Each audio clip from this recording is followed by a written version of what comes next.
Good evening. Welcome to the August 26, 2020 special meeting of the County Board of Arlington, Virginia. Colleagues, we're going to go into closed meeting. We then will come out. For anybody who is watching and wondering, we'll be coming out as close to 6 as we can manage to start the meeting that we have scheduled, and the agenda is online, and we will go over that agenda.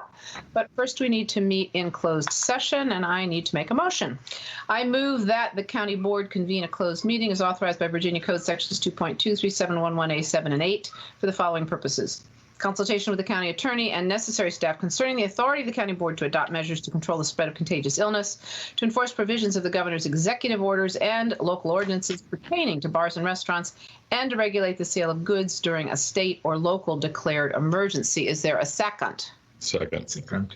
Thank you. Motion's been moved and seconded. All in favor say aye. Mr. Dorsey? Aye. Ms. Crystal? Aye. Mr. Carantonis? Aye. I don't believe Mr. DeFranti is with us yet. Mr. DeFranti? Not yet. Ms. Garvey? Aye. Yes. All right. Colleagues, we are now in a closed session, and we will be out later for the rest of our agenda.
right, colleagues, we are out of our closed meeting and into open session, and I need to make my usual certification motion.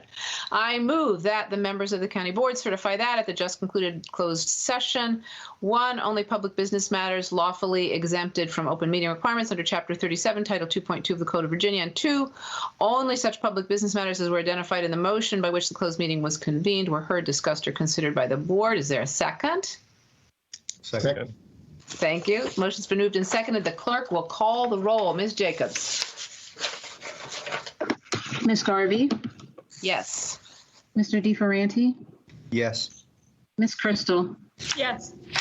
Mr. Dorsey, Yes. Mr. Carantonis. Yes. All right. I think we are ready now to go into open meeting.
Welcome to the continuation of the special meeting of the Arlington County Board for August 25th, 2020. And before we get to our regular items, colleagues, we're going to hear from our county manager, Mark Schwartz, with an update on our sidewalk ordinance that we passed a few weeks ago, and perhaps some recommendations or some thinking as we move ahead. Mr. Schwartz. Thank you, Madam Chair and members of the board. Great to be with you. What I'm going to do is I'm going to share my screen and walk through some slides, which will give you an update on where we are on the physical distancing ordinance, or sidewalk ordinance as it's referred to. And here we go. Just let me know if you can see it. Yes, we can. Okay. So this slide here on public health concerns, I'm going to ask Dr. Varghese to walk through this slide, if you could, Ruben. Happy to. So the primary public health concern we're trying to remind everyone about is, and I'd like to remind people, groups of people congregating increases the risk of COVID-19 virus spread. And as a reminder, the context is there's community-wide transmission of the COVID-19 virus in the Washington, D.C. area, including Arlington. People congregating at less than 6-foot distances in the same place and staying for a period of time, i.e. not just walking by, increases the risk of COVID-19 virus spread.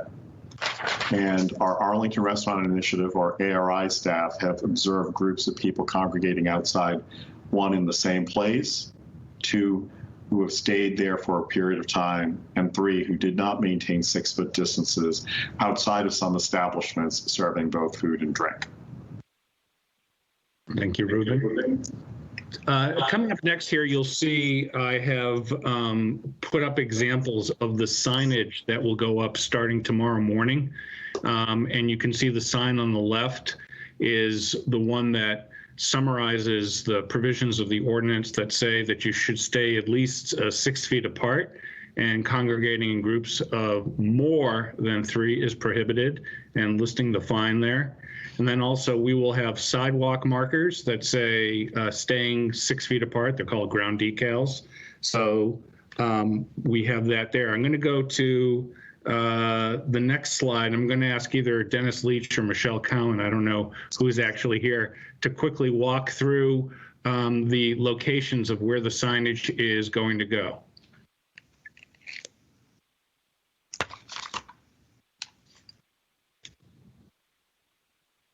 Dennis, Michelle?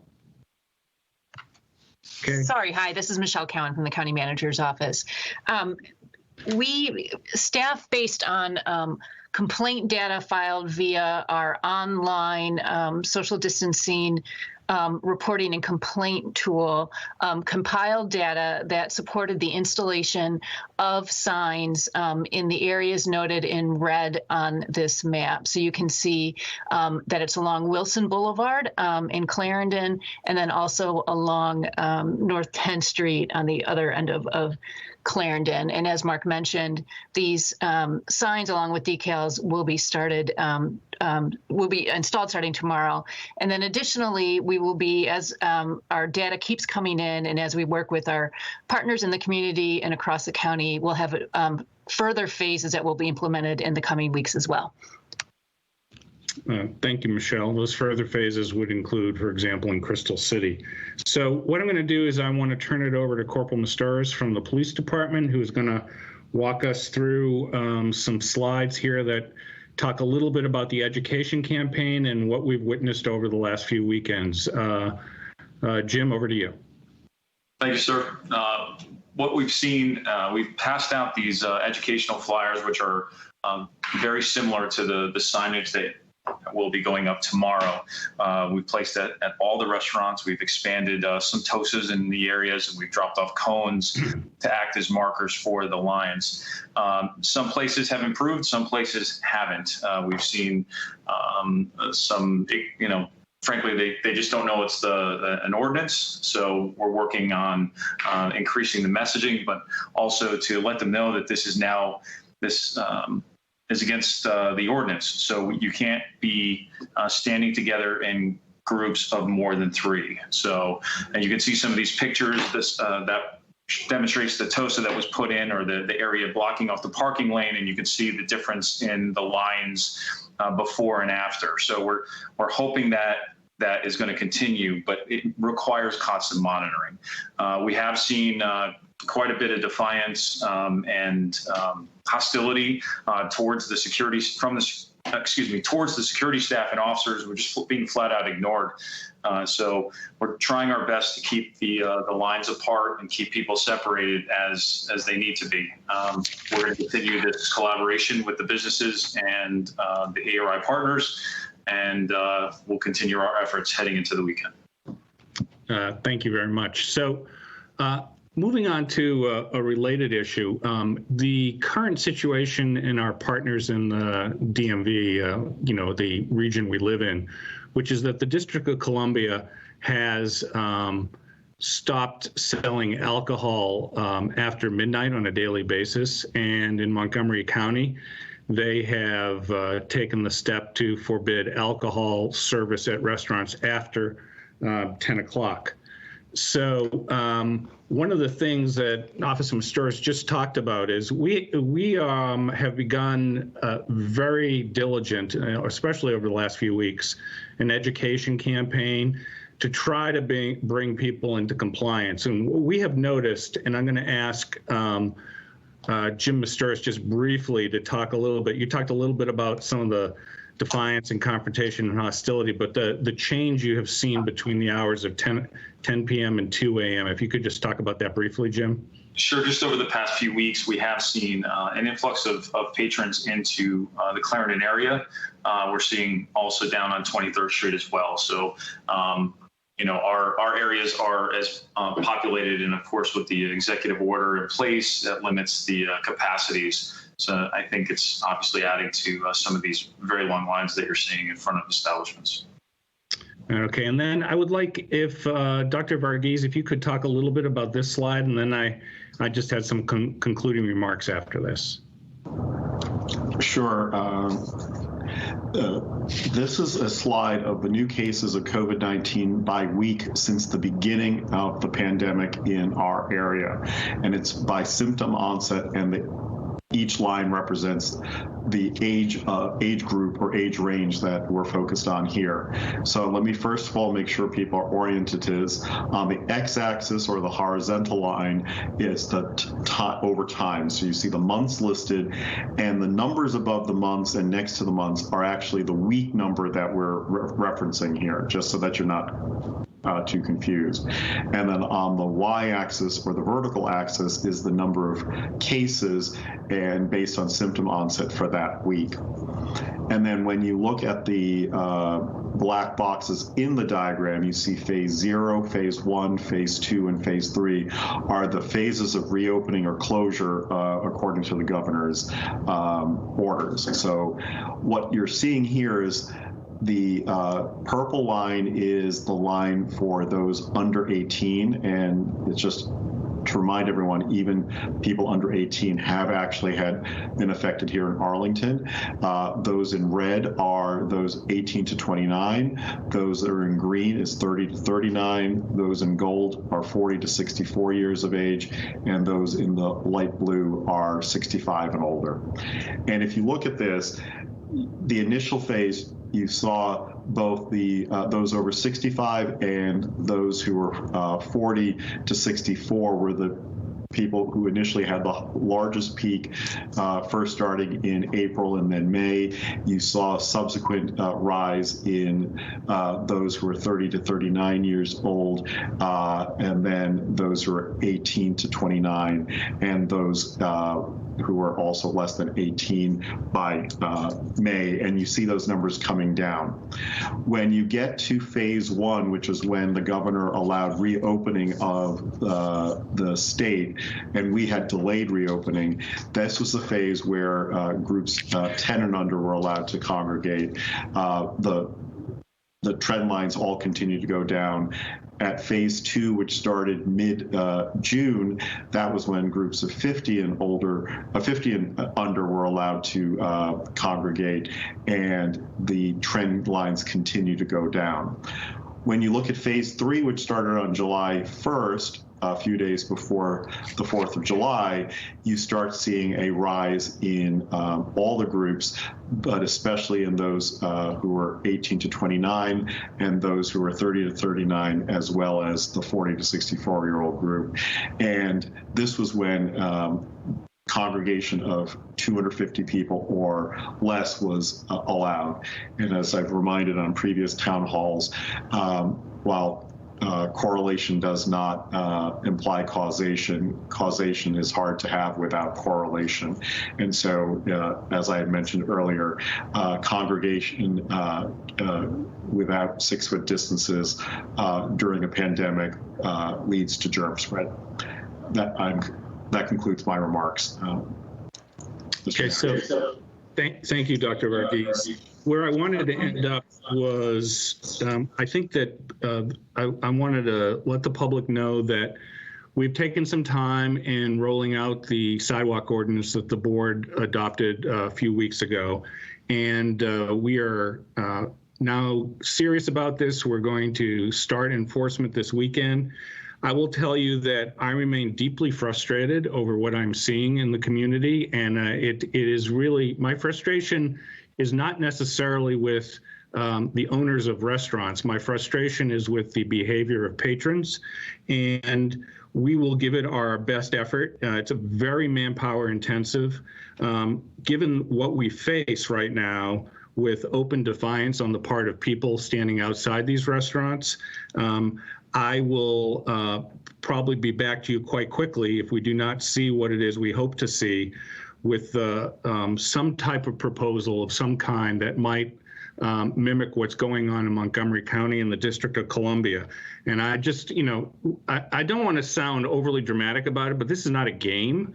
We're dealing with the public's health, and that is our #1 priority. And I know we've heard a lot of people in the community throwing up what I consider to be red herrings about we're going to ticket people who are standing at stoplights. We're going to, we're going to ruin life as we know it. What it is we need to stop the spread of this disease. And it's incumbent upon me and our public health staff, and I think incumbent upon the community to do whatever it is we have to do to make our best efforts. So that concludes my presentation. Happy to take any questions at this point.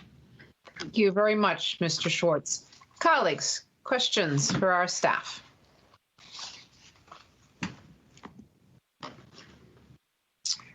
Mr. DeFranti, I see your hand up.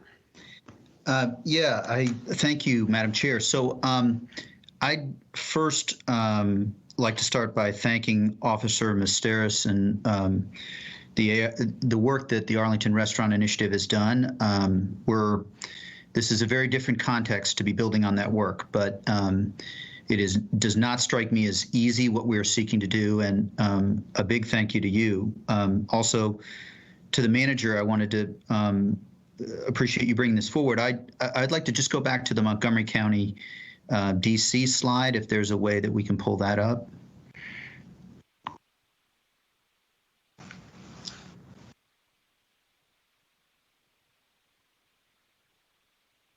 So on this slide, I guess this would be to perhaps the manager or Officer Misteris, probably Officer Misteris. It's regarding the last week and what we've seen. Concerned, have you seen an uptick in patronage over the past, last weekend? Because that's one of the concerning items. There's our efforts that we made in passing the ordinance with respect to sidewalks 2 or 3 weeks ago, but want to just understand if we're seeing an uptick, want to avoid Arlington getting more individuals congregating in large groups, because we know that is a risk factor for COVID-19. So I can't say specifically whether we have increased numbers in Clarendon or not. That is something that we actually work very hard with the owners to provide incoming door counts, and that's something we do a couple times a year that has been disrupted by COVID. So that being said, it appeared, just being out and about over the last 3 weeks, Friday and Saturday seemed like they were a fair amount of people. I couldn't provide a true estimate, perhaps a few thousand people over our nightlife areas, but again, that would be simply a guess, and I can't provide any legitimate information on that because I don't know what the incoming door counts are that is usually shared with us. Sure. Well, I appreciate your care, and I do hope folks will go to our COVID-19 website, and on the bottom left is a place to report if you're seeing problems with social distancing, and we'll certainly be looking at that. I agree that rigorousness on data is important. I think anecdotally, it feels to me, and my impressions as I've gotten emails, is that we're seeing an uptick, and that's what leads me to appreciate the manager bringing this forward. So the only other question I have, and I can share, wait for later, it's a very quick question regarding the map, and it has to do with down near, there's one area that's on Wilson Boulevard that is, so down near the lot, there's the 10th Street red line. A couple of the emails I've gotten and one of the short videos that someone sent to me of concern was along the other corner, down closer to where Northside Social is. And I wanted to see if any of staff have a concern or thoughts on that. It's a fairly narrow sidewalk, but I wondered if there was thinking as to that short half block or block. Going up Wilson, I think it is, or Clarendon. And I guess the question might be for our transportation staff, or maybe, so that'd be Mr. Dennis Leach or Michelle Cowan, or perhaps the Officer Misteris, if you have any insights as to sort of holding off on that half block, or is really the line mostly along 10th Street there? I can tell you what we've seen from the staff at the lot. They actually have dedicated security, and we've worked quite diligently with the staff there and the managers to move their line east rather than west towards Wilson. So they're directed to have their line start at the gate where they come in on 10th Street, and it's supposed to wrap around to Irving. And actually, they were provided cones from DES to block off parking lanes as they saw fit. We had the signage put up as well. So we were using the cones to block off the parking lane to give people a little bit more room to space out. Mm-hmm. And, that seems to be working. They actually, they've had at least 2 people just monitoring the lines out front on 10th.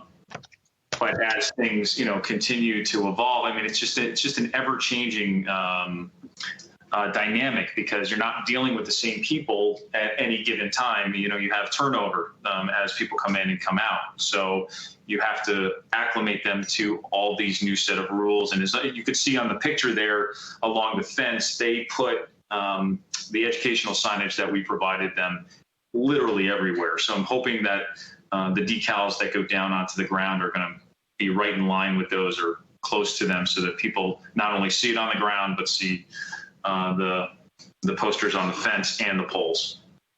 Great, thanks. That's a lot of detail and a lot of work. Also, the 2 individuals out front is great. So thank you. Those are my questions. Thank you. Mr. Dorsey. Thank you, Madam Chair. A question and then a comment for Dr. Varghese.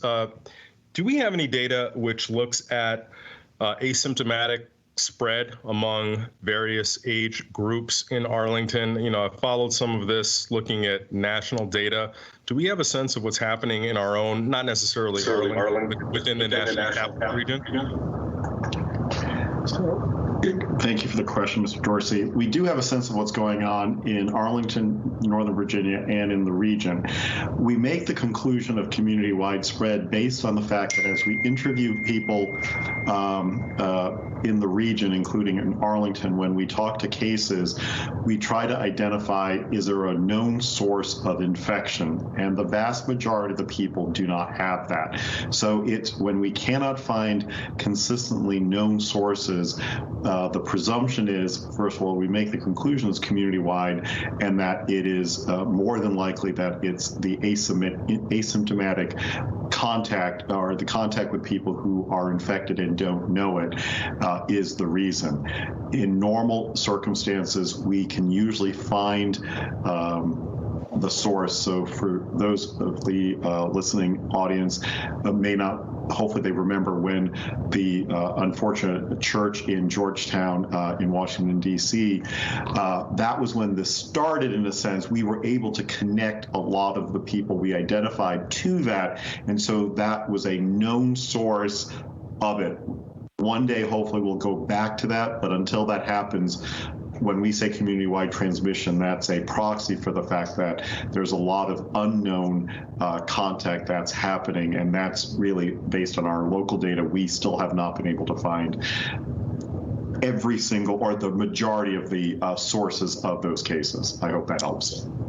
No, it doesn't. I think it's just important in establishing why we're doing this. We have the ability for people to spread this virus who may not know that they're sick. And if they're going to be congregating with lots of other people who, based on their age and the way the virus presents itself, may also contract and be able to transmit, but not know that they're sick, this creates a mushrooming exponential growth in risk probability, quite frankly. So that's why we're doing this. And I just like to applaud everyone for bringing their particular skills to allowing us to roll this out in the most surgical of ways to start, to try and figure out where we've had identified observable problems. We try a process to correct those issues, but that we're fully prepared if it doesn't work to do something that will work. But, rest assured, what will work in all likelihood is probably going to be the bluntest of instruments that are going to, probably capture folks who are not causing any issues or who are not a part of any systemic problem. So I think I want to just echo, at least from my perspective, the plaintive call of our manager, that this is really up to people to recognize their role in making sure that our community can stay safe and that We don't necessarily jeopardize the ability for people to engage in activity safely and healthily. And that really is by people doing their part. And when they're in public, on our streets, maintaining that physical distancing, wearing face coverings, and remembering your particular role in how you might be perpetuating the spread of COVID-19. Thank you, Mr. Dorsey. I think Mr. Karantonis, I think your hand was up next. Thank you, Madam Chair. I echo the comments of Mr. DeFerrand and Mr. Dorsey. I want to add one question. So, what's the status of compliance with with social distancing and the governor's ordinance, executive order? Inside the establishments right now in Arlington. So for that, I'm going to ask Ruben to start out with, and maybe have Candace Wooden, who went out, and turn it over to Jim Masturis, who was also on the team. Ruben? Okay, so thank you. Overall, as you all know, we have the primary responsibility for inspecting restaurants in Virginia, both by our local ordinance and what the Virginia Department of Health under the state food code. And we have an environmental health inspection team, and Candace Wooden is our senior environmental health specialist who both standardizes our inspectors and also participates in the Arlington Restaurant Initiative. Fortunately, with their education efforts, they've seen more and more compliance inside the facility. But as you also know, the governor's orders have, because of we're trying to increase social distancing physically by limiting the number of people who are inside, it's going to create even reduced capacity inside. And I was going to turn it over to Candace Wooden to comment about the specific findings over the last several weeks. In general, kind of like what we've seen as the causes and how compliant the facilities are without, of course, naming the facilities. Candace? Thank you, Dr. Harvey. Yes, so over the period of 3 days, the last 3 days, Thursday, August the 21st through Saturday, August the 23rd, we did observe one violation of imminent health hazard in a facility. It was pertaining to patrons sitting at the bar. The violation was corrected immediately. And then when we visited the establishment later that night, there was substantial compliance, so we did not observe any additional violations. So out of the 8 facilities that we visited over the 3-day period, we only cited one violation that was corrected immediately. Thank you. I have an additional question that is about the right-of-way, the public right-of-way now. So there are certain sidewalks that are, larger, and we have seen at least one, I believe it was in front of the lot, that was enhanced with cones, etc. There are also on Wilson, for example, at the corner where Whitlow's is, there is a parking lane. Is there any thinking about spacing out or creating additional space so that compliance is easier for people who will be waiting in line there?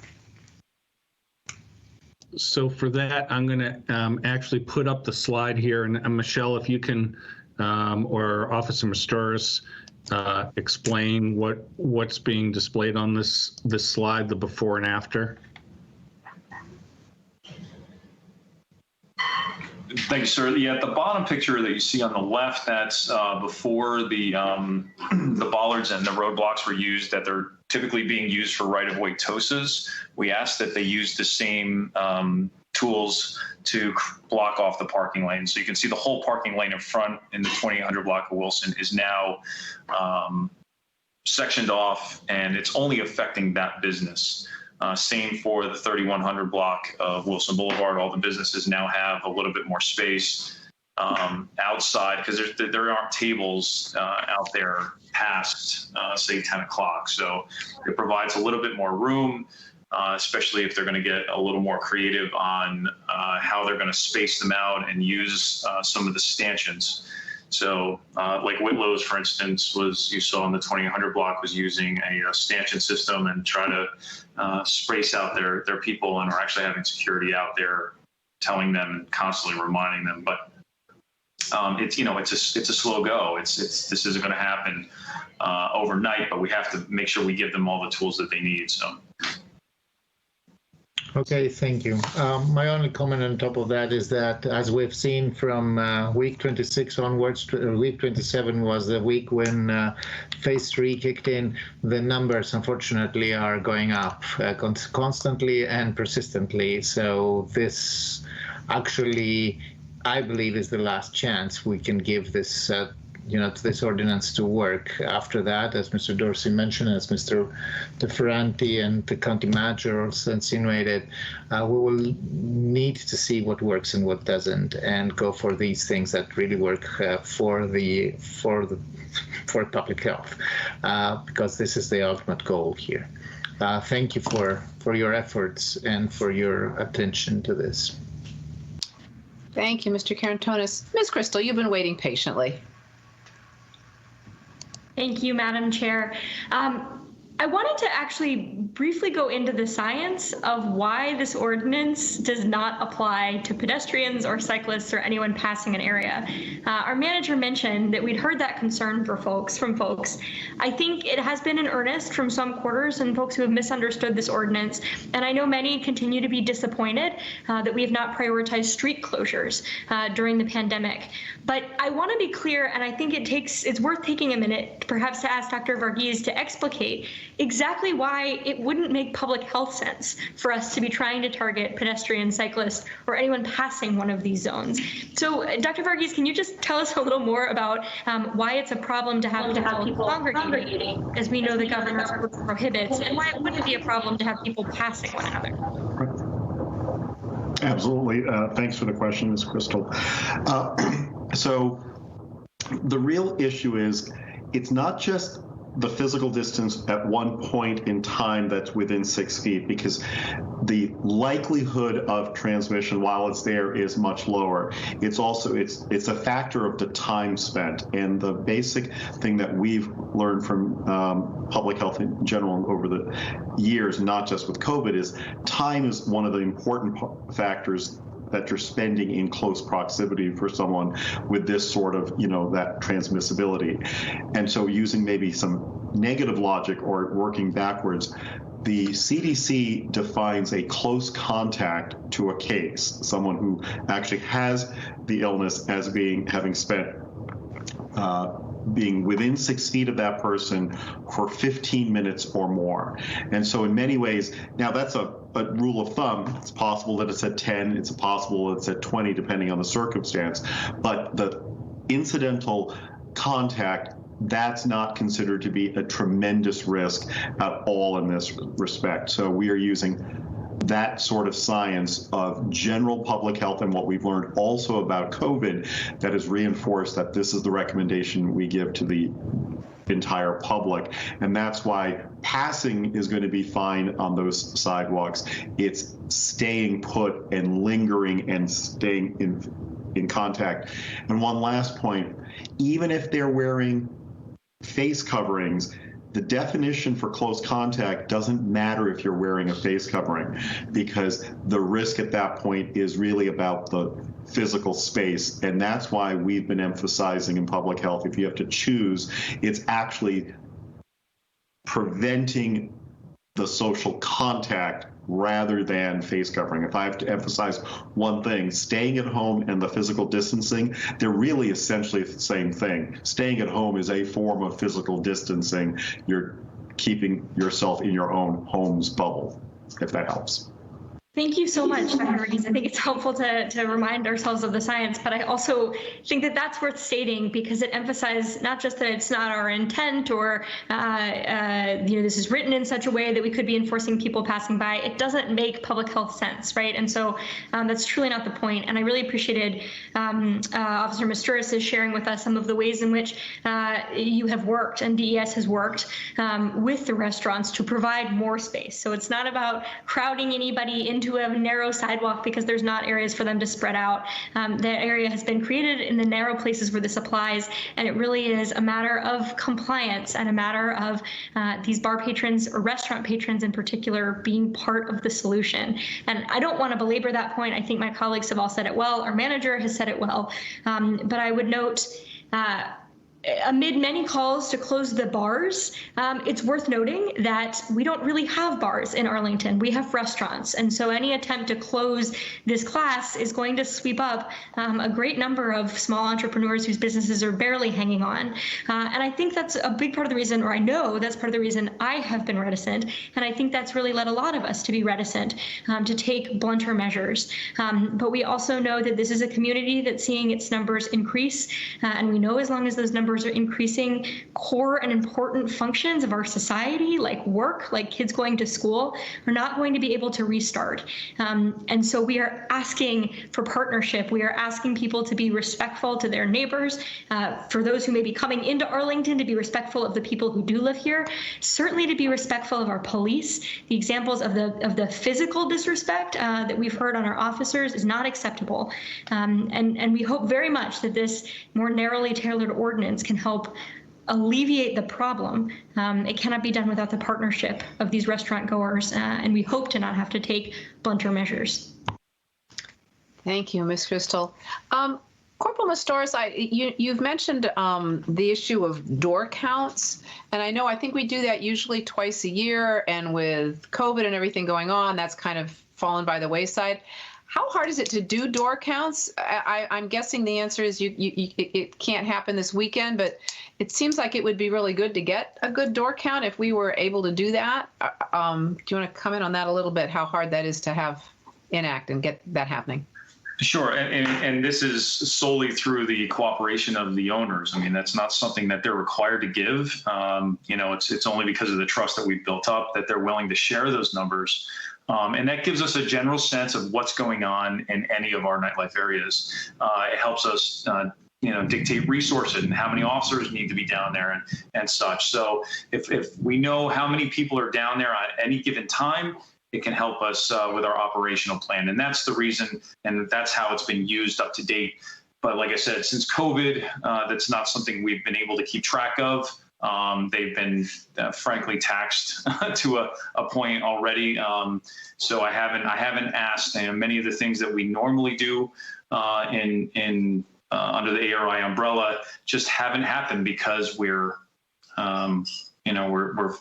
dealing with the executive order and the new ordinance. So we could, if they're willing to share, the restaurant owners are willing to share again, we could get a sense of how many people came into the restaurants, and we could also start, counting how many people are waiting to get in restaurants. Yeah, it seems to me if there's a way to see if people would do that, even if it's incomplete, but because, as you were doing your presentation, you're saying you can't really say for sure because nobody's counting how many people are there and what the increase is and how it compares to last year pre-COVID.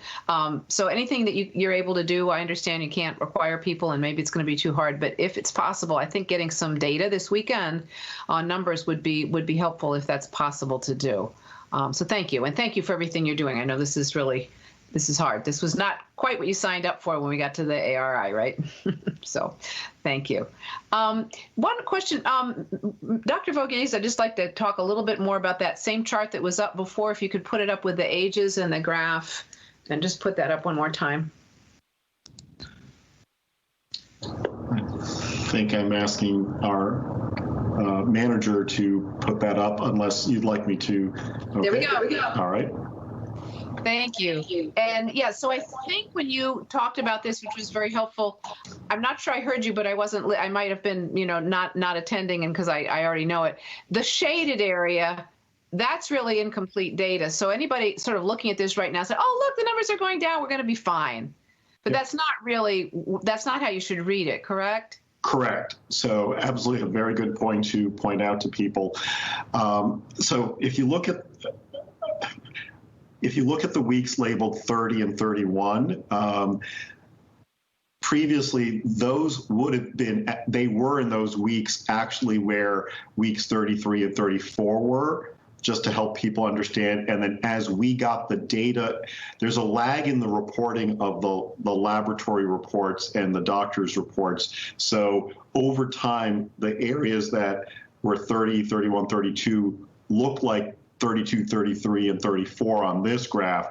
It looks like it's suddenly going down, but that's an artifact of the fact that lab reports and things are delayed, and it can actually be delayed for up to 4 weeks. And so this is just one metric. We've been seeing emergency room visits also going up for COVID-like illness. You look at the overall picture, and this has not been going in the right way, and that's why I am imploring people, keep at home as much as possible. Just because we opened up, that the governor did that, does not mean we've returned to normal. So going to the grocery store should not be a daily event if you can help it. Make it once a week, make it twice a week. Staying at home is still the better option. And as Ms. Crystal also talked about, if we do these things, we can then hopefully be able to reopen things like schools, where we can then hopefully get the education in person. But it's going to take a concerted effort for us to give up some of the things we were able to do before COVID. I need to remind people, I've heard it said, well, you know, these things were things we normally did before COVID. I would love to go back there, but we've got to remember, what we did before COVID isn't necessarily going to serve us well in the time when we do have COVID, because interactions like this allow for germ transmission. And even if you're not the one who's going to have serious illness or death, there are people in our community and in our lives that have that concern. Thank you, Dr. Varghese. And I keep thinking when we show that chart, we really maybe ought to cut off the things on the right, because I think it's so misleading to people who don't look at these charts every day, don't look at it closely. They're just kind of looking at the trend. And I think, it's not up on the screen right now, but it's so clear. We were going down, we were getting to a really good place where maybe we could have opened schools, moved into phase 3, and suddenly we're heading back up again. And that's why we're having this discussion. And Mr. Schwartz, I'm going to turn it back over to you, see if you have any concluding remarks, but I appreciate your continuing to look at this, the seriousness with which you take it, and from what we're hearing from Officer Mastoris and others, the sidewalk ordinance we're going to try, but it just is quite likely not to be sufficient, and then we're going to have to try to do something more. And as Ms. Crystal said, I don't want to catch up the folks that with the food either, that are just trying to struggle and get by and are not part of the problem. But these large groups of people gathering till late night hours just is not, I don't think, sustainable if we're going to stay healthy. So thank you so much. I know that so much work has gone into this. We keep trying to figure this out. This is innovation, not the kind that I had anticipated when I talked about it in January. And it is bumpy and difficult, but I appreciate everybody just being persistent, really working this through. Mr. Schwartz, did you have any concluding remarks that you wanted to make on this tonight? The only thing I would add is that, from March until the end of August, everyone clearly is fatigued about this. And I just, I'm going to encourage people that, it's very frustrating to be where we are at, but it's going to require our personal efforts to do it. If you're looking to the county government to solve the pandemic, we can only do so with your assistance. So that's really all I had to add. Thank you, Madam Chair. Thank you very much, Mr. Schwartz. All right. I think this brings us to our regular hearing items for tonight, and I'll just make a few remarks. I think we've got some people here speaking, so I'm just going to go through the tips for public speakers, some of whom haven't done it this way before. So if you are attending tonight and wanting to speak in the meeting, please keep your phones and devices muted until you're called on to speak. And just so you know, the moderator can mute you, but they cannot unmute you. And as anybody's watched our meetings for a while, we ourselves have trouble with unmuting. But if you're calling in by phone, you press *6 to unmute yourself. And if you're using a computer or a browser or an app, if you're using a computer, click the microphone button on the toolbar to make sure that the little X thing goes off and you can be heard. Just so you know, board members, we're only going to be able to hear people. We can't see you. I'm sorry. I think you're able to see us, but please do, when you talk, if you're watching on TV to watch us, please turn off the sound so that there's not this whole echo thing going on. So turn off the sound to any other device except the one that you're speaking into when you speak. And then finally, please listen for the beep to indicate that your speaking time has expired. And then after speaking, you can exit the call, hang up, but you can continue, of course, to participate watching this on the live stream online at arlingtonva.us or the cable channels, Comcast 25 and 1085, or Verizon Fios 39 and 40. And with that, Madam Clerk, please call the first agenda item. And I don't know what's happening elsewhere, but the heavens are opening up here at my house. I hope the power stays on. Madam Clerk. Hearing item number 1, license to occupy between JBGS Courthouse 2 LLC as licensor and the County Board of Arlington County, Virginia as licensee for approximately 2,571 square feet of interior space located at 2200 Clarendon Boulevard and additional exterior space located at 2100 and 2200 Clarendon Boulevard. Thank you. Mr. Schwartz, I'll turn it over to you for the staff presentation. Thank you, Madam Chair. Making the presentation this evening is George May, assisted by Uri Arkin, and we also have some special visitors. We have Gretchen Reinmeyer here, who's our Registrar of Voters, and then I think Carla de la Pava, our Treasurer, is here, but I'll turn it over to Mr. May. Thank you, Mr. Schwartz. I will put up the presentation and we can proceed.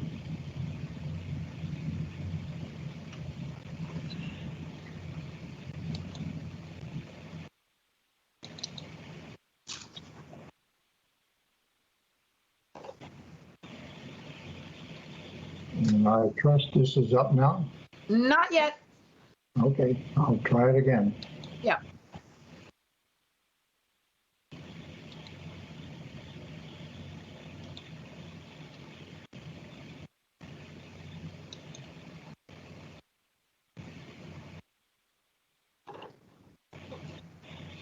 Is it there? Unfortunately, it is not. Okay, I'll give it one more shot. Okay.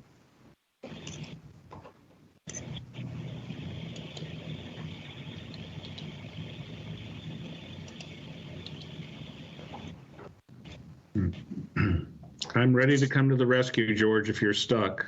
Same here, Mr. May.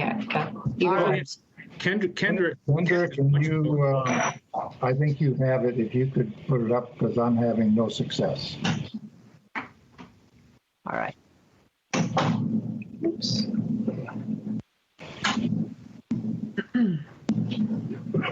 Sorry. No, you're trying to do a lot of different things. Thank you. There it is. All right. Okay, there we go. Thank you. Okay.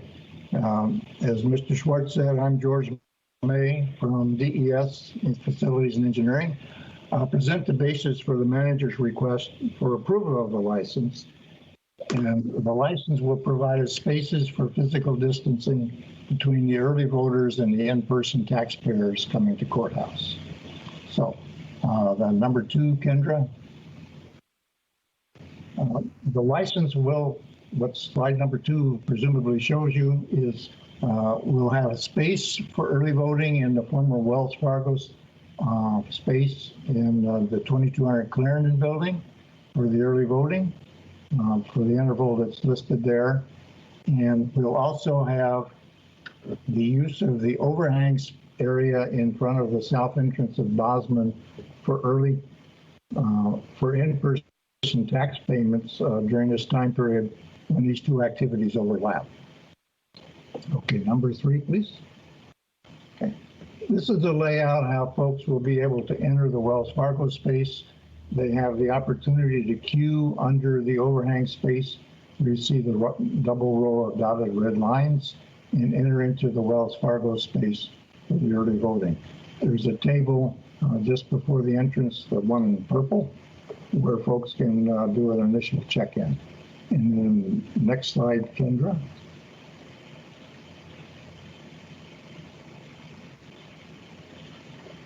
So folks will enter the door from the plaza area and go to both the green table for check-in and the yellow tables to receive their ballots, and then enter the area to the right where you see the two squares which represent the voting stations. There's one area of two-way traffic into the voting area and back out. There'll be a partition to help separate folks before they exit to the Clarendon door and finish their voting. And, this slide, please, Kendra. You can raise that a little bit higher, please.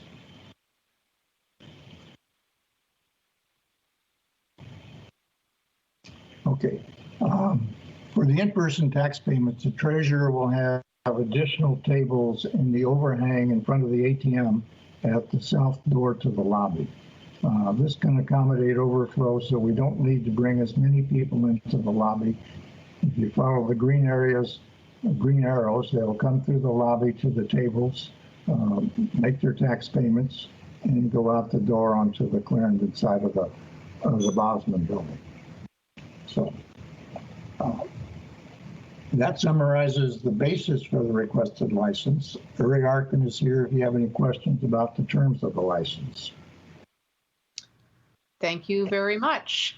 And I don't know, we have our treasurer with us today too. I don't know, I know that both of the next two items are both connected. I don't know, I want to invite our treasurer if she would like to say anything either as part of the presentation, and then we'll get to questions. And actually, we'll see if we have any speakers as well.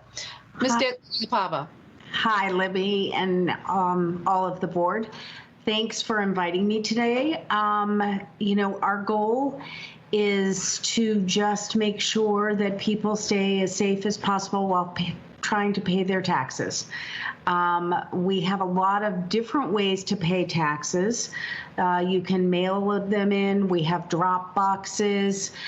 You can pay online, and a lot of people are using those options. But there are still people who want to pay in person, and we are trying to make sure that that is done as safely as possible, not only for our taxpayers and our staff, but for everybody that's in the building. I will also mention that we're trying something new this year. We are going to open in the Thomas Jefferson Community Center for 1 week for in-person payments. And we're gonna be there between September 21st and the 25th. We're sending out postcards to notify people that live in that district and for people that came in person last year. We want to make sure that everybody has and understands all the options that are available to them. Thank you. Thank you very much, Ms. DePava. I really am pleased the way you've kind of worked this through. And our general registrar is here. I know the next issue, Ms. Reinemeier, is more referring to, you know, what you're handling and all about voting. If there's anything you'd like to say here, I welcome you to make some comments. But if not, that's fine, and I know we'll hear from you soon. Ms. Reinemeier. Yes, thank you so much, Madam Chair. I can save my comments to the next agenda item, but our goal with securing the lease on the space was to allow for social distancing and voting and allow for a line outside of a building to help reduce any transmission during the pandemic that we are in. So we'll talk more about that with the next item. Thank you so much. That's great. It's just wonderful the way you all have been working together, and I know DES has been helping out as well. Our Department of Environmental Services has been helping out, Mr. May and everybody, so thank you. Ms. Jacobs, do we have any speakers for this item?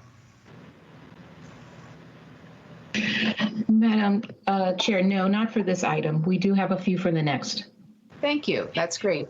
Colleagues, questions for our staff or comments? I see Mr. DeFrance's got his hand up, so Matt, I'll take you first. Thank you, Madam Chair.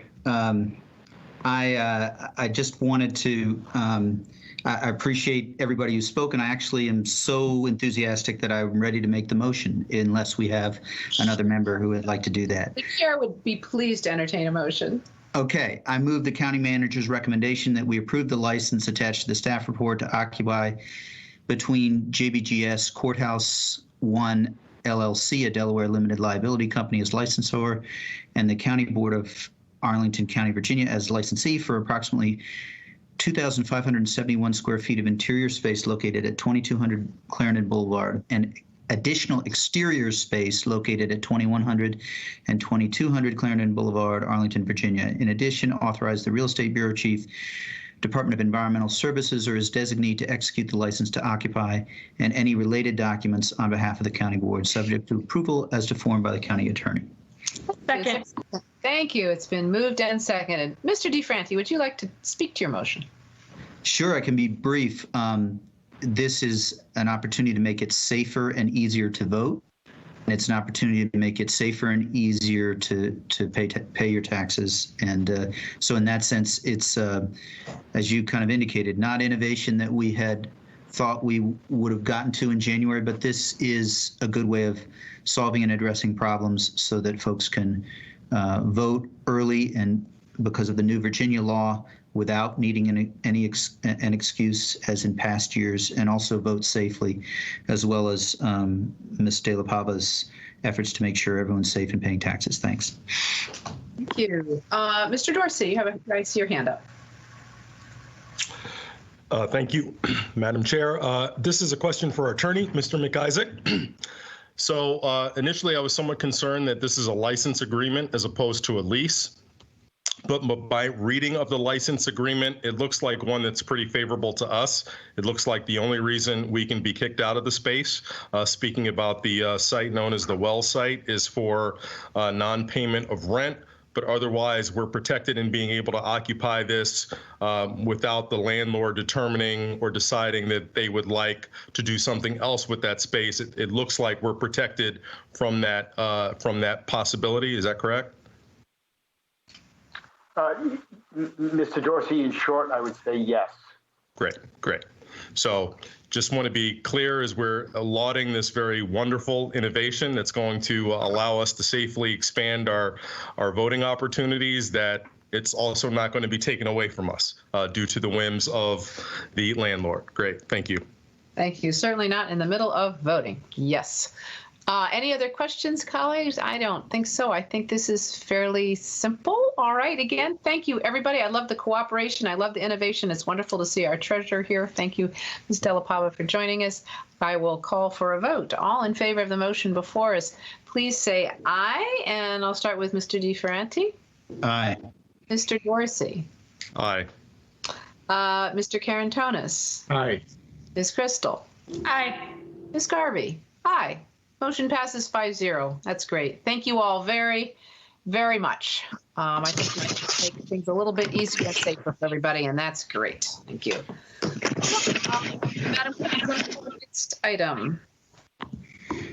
Hearing item number 2, approval of an ordinance authorizing voting satellite offices for absentee ballots. All right. Thank you. Mr. Schwartz, back over to you. Yeah, well, I'm going to turn it over to Ms. Reinemeyer to make the presentation. Gretchen? Thank you so much. Just bear with me right quick while I share my screen. So can everybody see my screen? So I can. Okay, excellent. So just to provide a quick background, there was a new law passed this session that says that the county board must establish by ordinance any satellite voting offices 60 days before a general election. So that is why we are here tonight, is so that we can establish by ordinance these early voting locations or satellite absentee voting locations. With our electoral board and the county board staff, we have proposed 5 voting locations. This chart just gives you a brief example of why we are proposing to add locations this year. As you can see, every presidential election, we see a surge in voters interested in voting in person early before election. And this trend will continue this election for obvious reasons, but also because, as County Board Member DeFranti said, that the law changes that now allow all voters in Virginia to cast their vote early before Election Day. They no longer need a valid reason as they have needed in years past. So the 5 locations that were advertised for this ordinance are the 2200 Clarendon Boulevard site that was just discussed, Madison Community Center up in North Arlington, the Walter Reed Community Center down here off Columbia Pike, at the Aurora Hills Senior Center Community Center down in the Pentagon Crystal City area, and then the Langston Brown Community Center over here closer to the west end of Arlington. There's a few changes from 2012 and 2016. So we have run additional voting locations in the last 2 presidential elections. The changes that we are pursuing are moving from the 2100 Clarendon Boulevard location to the 2200. And that is just because that space is larger than the meeting rooms available in the 2100 Clarendon Boulevard. And because of the increased desire for social distancing, our goal is to keep all of the voters and all of our staff safe while they come to vote in person. And then we are proposing 2 new locations because of the law changes that are expanding early voting options to all voters in Virginia. And these 2 new locations are the Aurora Hills Senior Center and the Langston Brown Community Center.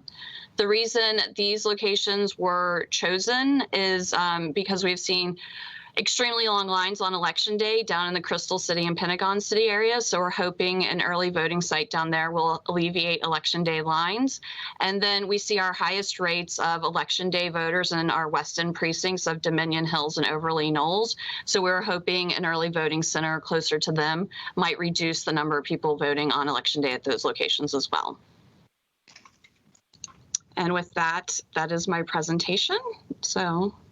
Thank you very much. We'll take some speakers. I believe you have some members of the Electoral Board with you here tonight. Do you want to introduce them?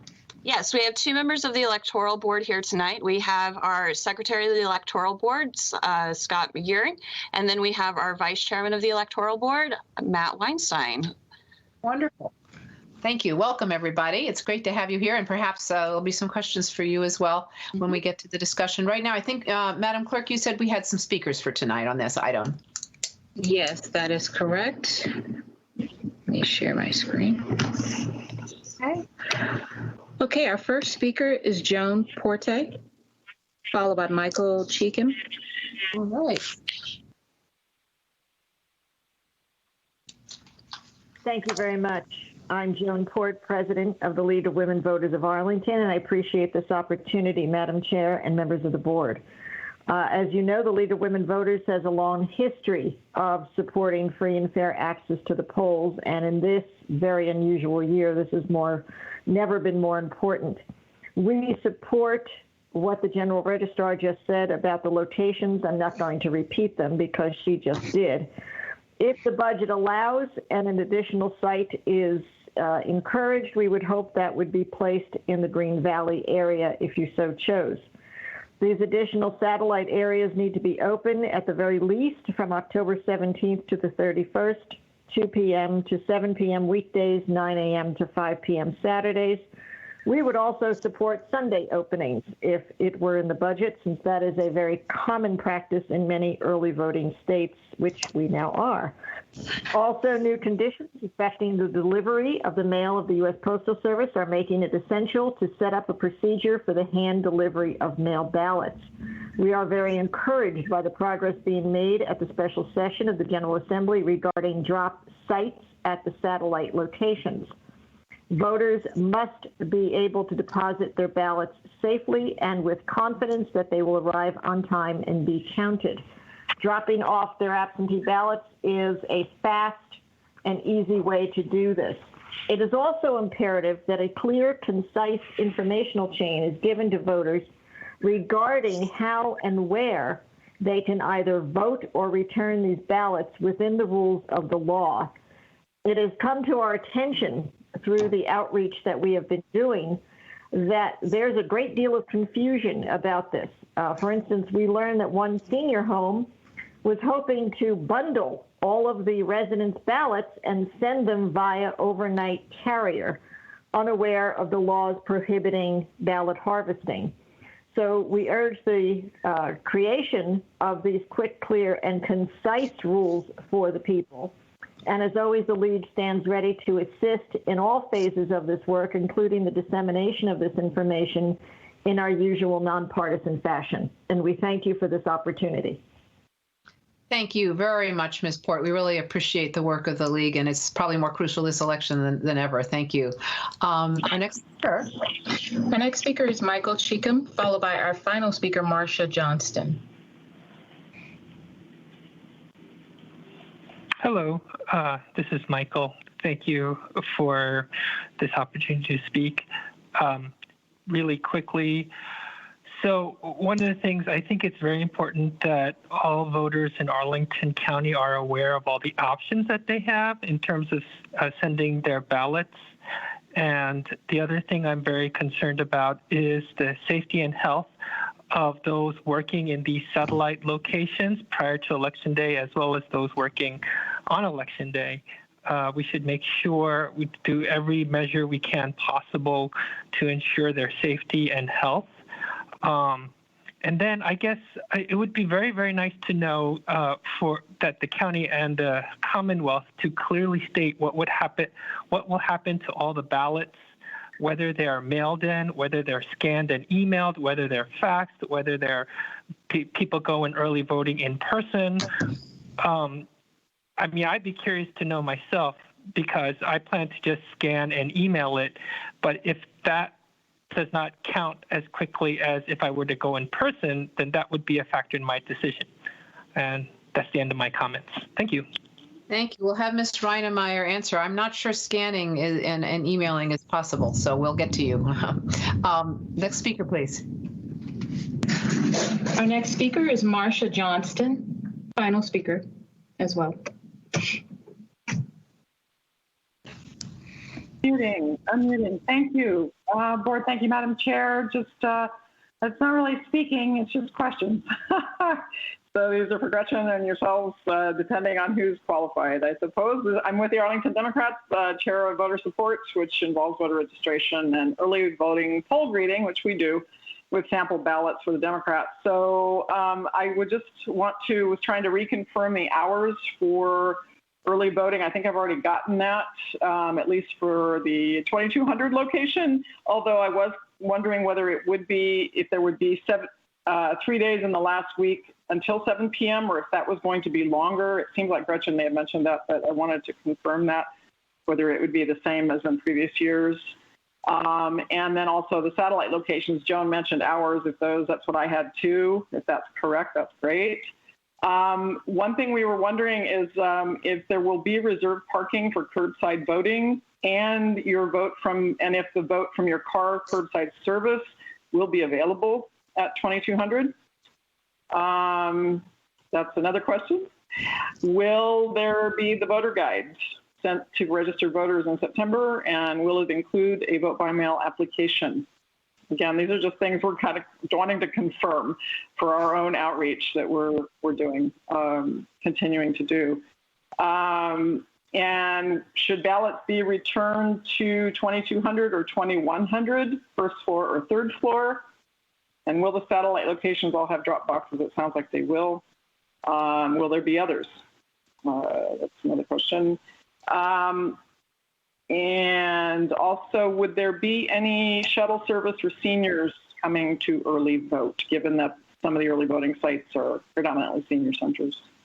That was a question from some of our senior outreach leaders. So I hope I have them all written down if anybody needs them, but those are the questions I have. That's just great. Thank you. And that's our final speaker? That is correct, Madam Chair. All right. Colleagues, if you will indulge me, I thought maybe I would ask Ms. Reinemeyer to answer the questions that she's gotten, and then we'll take questions from you all. Is that fair? Does that work for everybody? I think so. Nobody's complained. Ms. Reinemeyer, would you like to address the questions that came up? I think maybe the first is about taking a screenshot and emailing your ballot. I believe that's not allowed in Virginia, but please let me know. Yes, you're correct, Madam Chair. If we mail you a ballot, it must be returned via the mail or in person. We do not accept electronic transmission of ballots back to us. That is not permitted. We do, in some cases, email ballots to military and overseas voters, but that is a very small pool of voters in Arlington County that are eligible for that type of ballot. And they can't return it that way, right? No, they still have to mail it back to us using diplomatic pouch or commercial carrier services such as DHL or one of those. But yeah, there's no electronic transmission of ballots back to our office. Right. Thank you. That's important. And then the hours, do you want to confirm? But I assume it's up on our website for anybody to see. The hours are going to be prominently displayed in places. Yeah, so the hours, tonight's meeting is about choosing locations. The hours is the second step. So we have not confirmed hours and location or the hours beyond. We will be opening the 2200 location at. Just a second. Yeah. Could everybody mute themselves if you're not Ms. Reinemeyer, if that's okay? All right, thank you. Go ahead, Ms. Reinemeyer. Nope. We will be opening the 2200 location on September 18th, and it will be open Monday through Friday, 8 to 5, with extended hours those last 2 weeks. So the goal is to have it open to 7 p.m. actually 4 nights a week to match what we would be doing at the satellite locations or the early voting locations. But the hours will be confirmed later this week once we work with the park schedules to get these locations. And those will get up on the website, and we will. Yes, absolutely. Thank you. There were questions of will there be voter guides available? Yes, so we are working with the communications department for Arlington County to distribute a voter guide. These would be distributed to voters, but also available for voters to pick up should it not arrive in their mailbox. And in this voter guide, it'll have information on the vote by mail process, how to request a mail ballot, including an application. It'll have the early voting locations, a map of the locations and the hours of these locations, in addition to instructions for our voters to make their plan. So they need to make their plan to vote. Are they going to vote by mail early or on election day? In addition to some other information about election security and how you can trust the ballot and what the process looks like on our end. So that's great. Yeah. Madam Chair, could I jump in with a very quick question on that subject? Could you, Ms. Reinemeyer, could you repeat again, or perhaps you didn't share it, when that voter guide would be available? It will be available in September. We don't have an exact date yet because we're still, as Joan mentioned, we are waiting on the General Assembly to finalize some laws for us this week. So once we know what we can put in the guide, then we will start working on getting it out to our voters. But this should be well in advance of the election. So. All right, thank you, colleagues. Excuse me for sort of hogging here. Yeah. Swallowed a nut the wrong way. Where do people return ballots? That's a good question. So drop boxes is one of those things that is currently being discussed in the General Assembly this week. So my intention is to have these early voting locations serve as drop locations should the General Assembly allow that to happen. And that was passed by the Senate, so it is moving its way through the General Assembly as we speak. So. Thank you. Shuttle service. Shuttle service. We do not provide rides to polling locations. We usually we refer voters to the parties because they will provide rides to polling locations, but this is not something we have done in the past. Thank you. One more question, and then I'll go to Mr. Dorsey for a motion. What is going to happen to all these ballots? So that is a good question.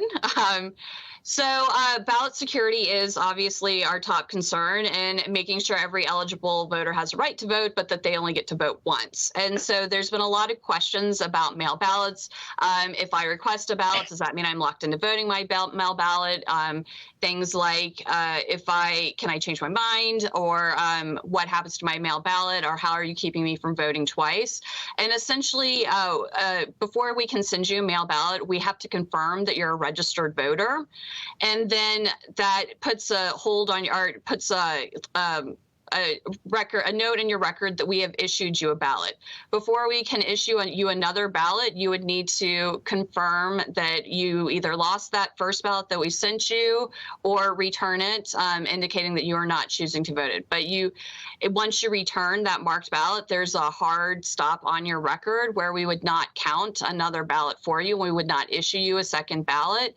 because we know that we had already issued you and counted a ballot for you. It is a complicated process, and we will be working with our communications team to put out some videos around this, both when we get ready to launch early voting and when we get ready to start processing ballots for mail out and on return. So, thank you. Mr. Dorsey's requested to make the motion, so I'll call on him to make the motion if you're ready now. And then Ms. Crystal's got her hand up, but Mr. Dorsey might like to speak to his motion. Mr. Dorsey. Sure. Thank you, Madam Chair. So I'd like to move that the county board approve the attached ordinance that's attached to board report number 2, dated August 21st, 2020, to provide for voting satellite offices for absentee ballots and early voting at the following locations: 2200 Clarendon Boulevard, and at the Aurora Hills, Langston Brown, Madison, Walter Reed community centers, for a total of 5 locations in all, 4 community centers and 1 commercial office building. There's a second. I see Katie. I'm reading your lips. All right, it's been seconded by Ms. Crystal. Thank you very much. Mr. Dorsey, anything you would like to say to speak to your motion? Sure. I think this is not controversial, but I do want to ask a couple of questions just to get at how we arrived at the recommendations for the spaces that have been requested. I assume, Ms. Reinemeyer, that there's some opportunism involved in choosing these, what's available and what's cost effective and what meets within the plan. Can you tell us a little bit more about how you, in your professional judgment, might think about policy for satellite voting locations for future elections, recognizing that we're under a time crunch for this year, but for future elections, how should we as the board think about allocating resources to provide for something that meets your desires for this kind of a program? Mm-hmm. So what we knew that we would be going to no excuse absentee voting or early voting a year ago. And what we did in our office is we met with our colleagues both in Maryland and DC because they've had early voting for more than a year. And what we've learned is that it does take about a decade for a jurisdiction to settle into early voting sites. And so this is going to be a long process where we might add locations or remove locations as it becomes more popular with voters and we see where people tend to go. So as how we arrived to these locations, obviously we are guests in the parks facilities when we are at these locations. So historically where we have gone to have been what Parks is designated as underutilized facilities. So it might be where we aren't competing with heavily used facilities. Initially in 2012, we were at the Barcroft Sport and Fitness Center, but that was a heavily used facility. So we had to relocate the following presidential to the Walter Reed Community Center, where they had slightly more meeting rooms that were available to us. And that is why some locations were not considered, is because they are not acceptable for our needs, or they're a heavily utilized facility that couldn't accommodate us in a secure room for 2 full weeks. Thank you. I think that's just really important as we consider, I'm sure all of us, looking at the map of where these locations are and where we know voters are and where we think there's a population density. We could probably identify locations that may fit better on a map, but it's helpful to know that there are lots of different levels of criteria. And I guess paradoxically somewhat, some of the best locations are in some of the least trafficked areas. Mm-hmm. So we do have to consider, I think, colleagues, what our role is in making available places and facilities in places that might meet some higher density thresholds. Thank you. Mm-hmm. Thank you. Mr. DeFranti, you've been waiting. Jump off mute. So a couple of questions. One about Sundays. Of course, there's been national coverage of pews to the polls and the effort to make sure we expand access to voting. At this time, of course, faith is being practiced in a whole different way because of COVID-19. So many churches are not full and watching remotely.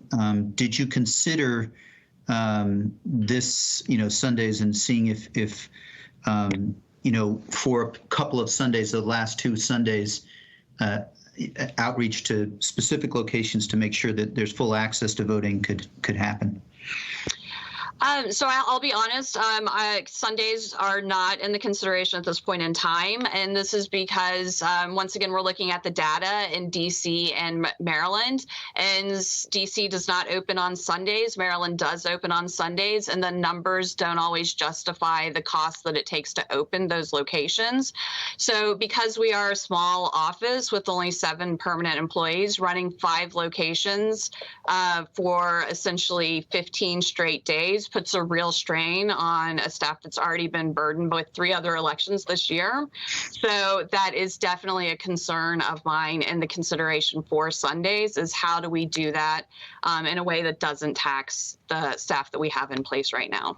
So, got it. Okay. I think there's there's also the concept of induced demand and in transportation. So certainly for me, that the likelihood that many churches aren't full right now, it seems a relevant fact on that question, but certainly one that down the road I could see an interest in, and mindful that 7 is just a few. The only other specific question I had was, did you as far as access, Walter Reed, I know, has been used in the past. Did you consider the Career Center? It's a little closer to Columbia Pike, and I know there's construction there, so I just didn't know if you had thought about that. The Career Center has been considered in the past. The problem is that it's not the most accessible facility right now, because there are 3 steps down into that main area after you enter the location. And once again, we need to be in a secure room inside these facilities. So it's obviously a lot of these facilities are closed right now, so that could expand our uses into them. Unfortunately, when we started planning these locations more than a year ago, these facilities were not on the table because they were in use by schools and other aid departments. So. Great, thanks. I might have other questions, but I'll yield the floor for now. Mr. Karantonis has been waiting. I have to make one small comment, though. I think our backgrounds are showing, because I believe there are religions that don't meet on Sundays but do on Saturdays, and probably other days as well. Just thought and I know you know that, Mr. DeFerranti. Mr. Karantonis. And Fridays, yeah, they are. So, Ms. Randemeyer, first of all, I should preface that with a deep, deep gratitude to your office and to you personally for being one of the absolutely highest performing registrar's office and leading of electoral boards in the Commonwealth. I think that you have been doing exceptional work, not only right now but also the years leading to this. I want to follow Mr. Dorsey's thinking about how we choose these locations. And you probably know, and it's not a secret, that I've been personally, quite passionate about going to places based on the criteria of what is the voter participation. You actually approximated that when you said, in Aurora Highlands and in Langston Brown, we had issues there with, a little bit longer lines and higher demand. So for me, for example, the Arlington Mill area, this is a place that's really walkable distance. And right now in COVID, it's really walkable distance. Walkable distance is really important for almost 13,200. Voters, registered voters. So this is a critical part of our population. It's also one of the most diverse parts in Arlington, where voter participation in all cycles, but especially in off-cycle elections, has been lagging behind the average. So this would be a criteria for me in my book to look at this location more closely. I understand that the center is right now used as a testing location, but fortunately, in my opinion at least, the lowest level of the center that it's actually used for COVID testing is really separated from the upper level, for the second level, so that I could imagine that a location of a early voting station would, polling place would be possible. as a footnote as well, there are two places in Arlington County that I personally think that are not optimally covered. One is east of Richmond Highway, where we've seen a significant increase in population. It's also quite dense. And I remember myself seeing the queues in the polling places there. And the second is actually down Fairlington. So I'm just throwing that on the table. But Arlington Mill, for me, is one of the locations that I'm especially passionate about, because until recently, until before COVID, we could count on voters to jump on a bus and go 10 minutes, 10 minutes ride and a short walk to Walter Reed. This was possible. Today, this is not easy to ask voters to do. So this is why I'm asking you. So the way, and this is where we would ask the attorneys, the way the ordinance is drafted, I believe that we can subtract from the locations in the advertised ordinance, but it would be difficult to add locations at this point in time.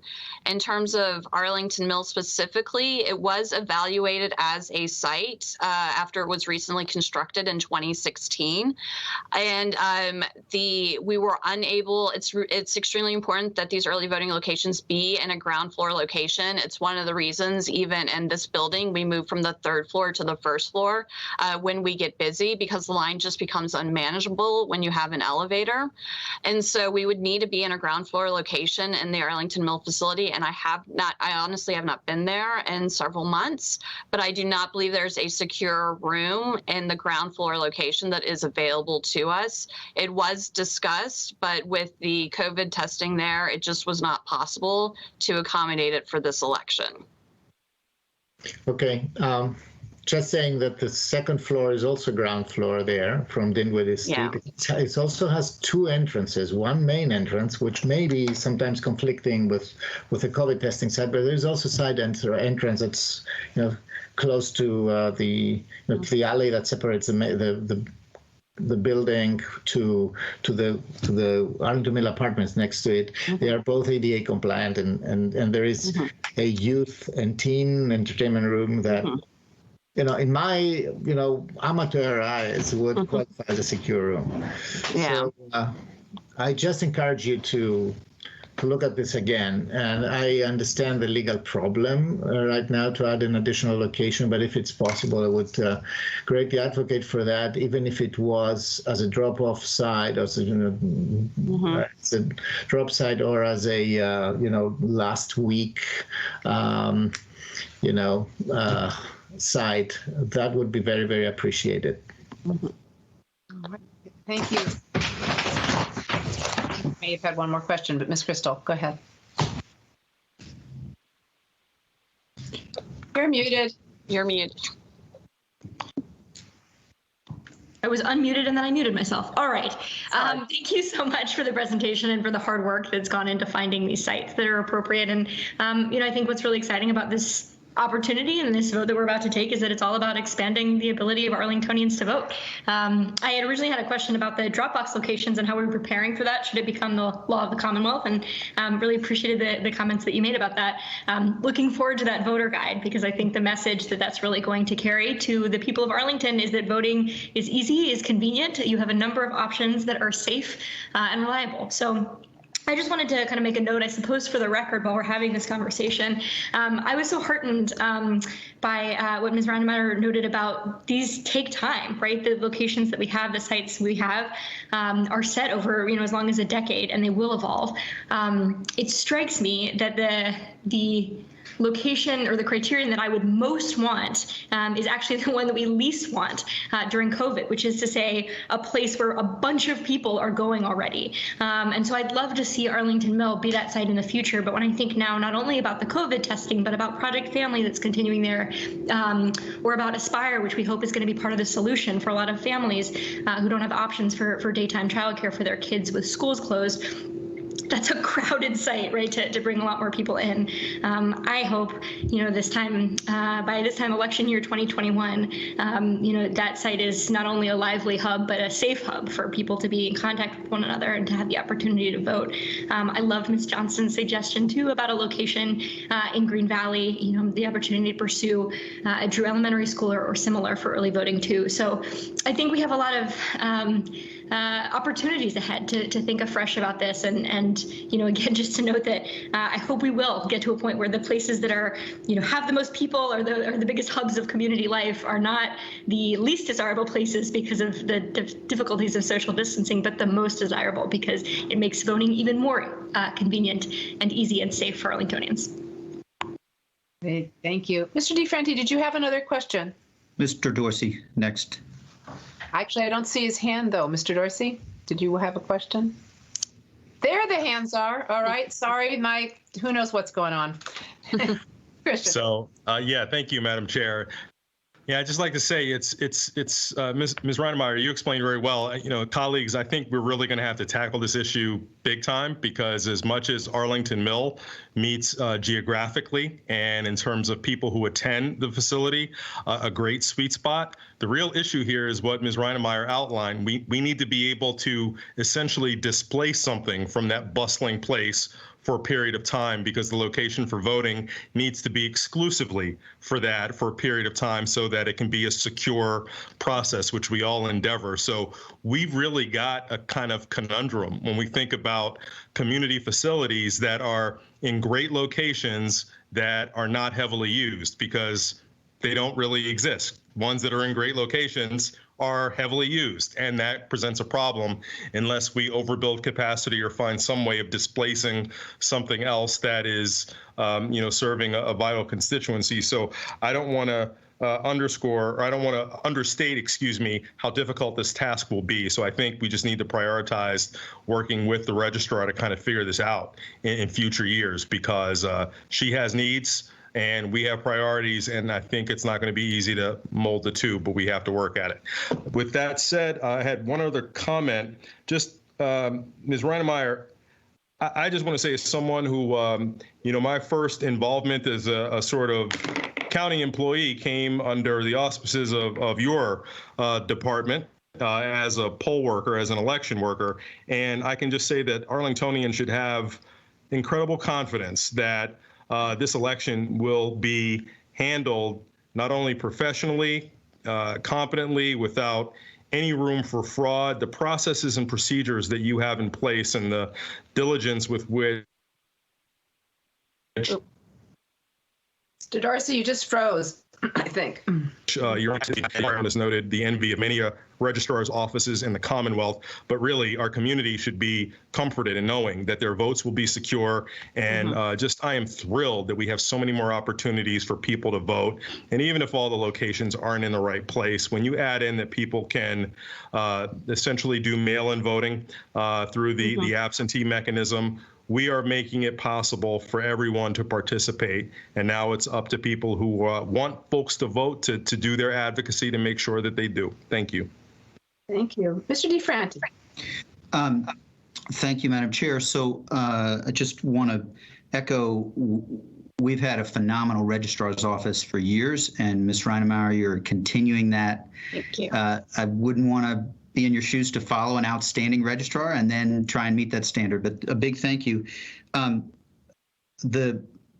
want to ask a little bit about the drop boxes because I think all five of us likely support the idea of drop boxes, stamps to mail, which is another component of the Richmond legislation, and the opportunity to cure mail ballots, which we saw in the Washington Post 2 days ago, and all of us who voted via mail, it's not completely simple if you haven't done it before. So, can the drop boxes be at locations that are not the five? is the question. So that is one of those questions up to the General Assembly, is we would need to advertise those locations. I don't believe we'll need to do it through an ordinance like we do with these early voting locations, but we would need to have drop locations established prior to, I believe it's 55 days before the election, the way the legislation is currently written. And 55 days is September 8th. So basically Labor Day. Yeah. Great. So just count me as one who would put Arlington Mill and Drew as at the absolute top of the list for those Dropbox locations. And then I will note that it's, you know, from an equity standpoint, I think it's just access is critical. And so I do think legally we're 69 days, and this is going to give you, I'm not trying to give you a lot of challenge, but I think that, you know, I'm still interested in seeing if Drew and Arlington Mill could be possible even for a week or a couple of days, because I know that security, I'm mindful of the 7 of you that are working so hard, but given what's happening nationally, access to voting for our Latinx and African American communities, and those 2 locations have a large percentage, is important, and it's more important in this election than I think it's ever been. So, is there any possibility for a couple of days, or is that feasible or not logistically? I would confer with the county attorney. My understanding of the new legislation is that prior to the ordinance passing, the locations had to be published for 2 weeks in a newspaper. And so 69 days does not give us the 2 weeks time to advertise additional locations in the newspaper, unfortunately. And is that correct, Mr. McIsaac? Are we stuck? Yes, I'm afraid Ms. Rennemeyer is absolutely correct. You have a window that's approaching rapidly, and you do not have time to advertise any further changes to the ordinance. And that's the case even as we're in a public health emergency, I guess. Yeah. Yeah, well, I did think about the possibility of adopting new locations on an emergency basis, but you would be forced to re-adopt them within 60 days, which would mean you're essentially adopting them within the prohibited 60-day window. So that is not a potential solution. Great. I think, Mr. Karantonis, I've just about run this into the ground. I'm trying. I hope this is fuel for drop boxes at those 2 locations, because there is actually, I've done Open Door Monday from a secure room that's tucked to the side of that sort of teenage area. So thank you, Madam Chair, for letting me run this one down. That's all right. Thank you. And just as a comment, we always take away functions normal. You know, our community centers are in high demand under normal circumstances. So we always take functions away. I mean, that's just how it works. And elections come first in that sense. Yeah.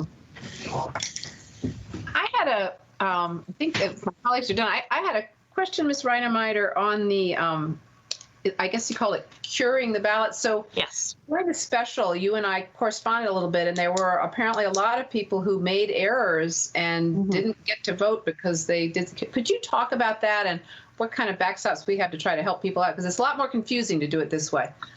Yeah, so this is one of those things that is in front of the General Assembly this week, and I am optimistic that it will get passed. But essentially what happens is the way the law defines casting your ballot now is that once a voter drops their mail ballot in a mailbox or delivers it in person, it is deemed cast. And so once you cast your ballot, you cannot change your mind. You cannot correct it.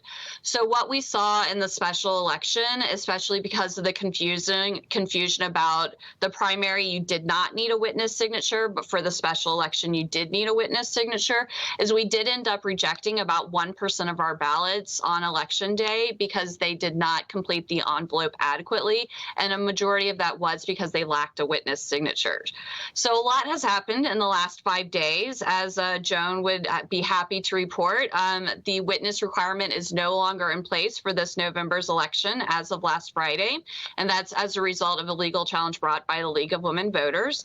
But what the General Assembly is trying to do now is to allow voters to cure their ballot. So when they return their ballot, as we're opening it, if we see a deficiency on the envelope, we would contact the voter and allow them to either we would reissue them a ballot or allow them to come to our office and cure whatever issue was on the envelope. So either they forgot to sign it, they listed the wrong address.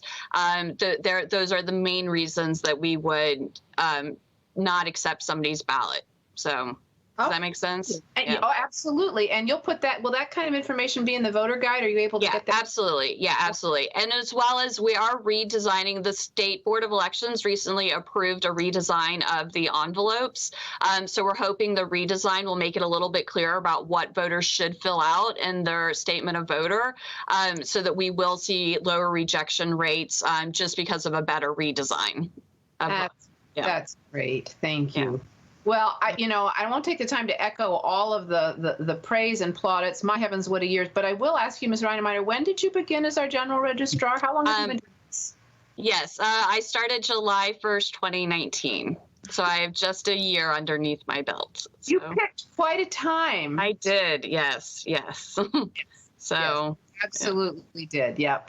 And I've seen some notice that maybe there's a 55-day rule that's being changed. We'll see what the General Assembly comes up with. Well, what I think by September 1st, we should have most of the information locked in place. And so that's what we've been instructing our voters is by September 1st, voters will be able to make their plan with the best information available. So. Great. Well, thank you very much for everything you're doing, all your flexibility, and I'm surprised you still think you seem to be doing okay.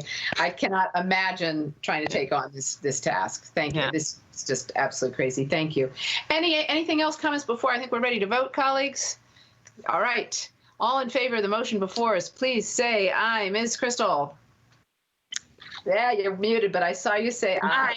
Mr. DeFranti. Aye. Mr. Dorsey. Aye. Mr. Karantonis. Aye.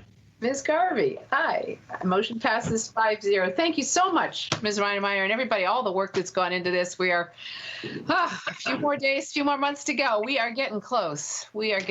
Thank you much. All right. I believe, Madam Clerk, we're ready for our next item. Yes, we have one additional item, which is an emergency allocations for food and rent assistance. Thank you. Mr. Schwartz, I think I'm back to you for a presentation. Thank you, Madam Chair. This evening, I'm going to ask Anita Friedman, assisted by Brooke Hammond-Perez, to walk through a summary of where we are and what additional resources we need for rent and food assistance. So over to you, Anita.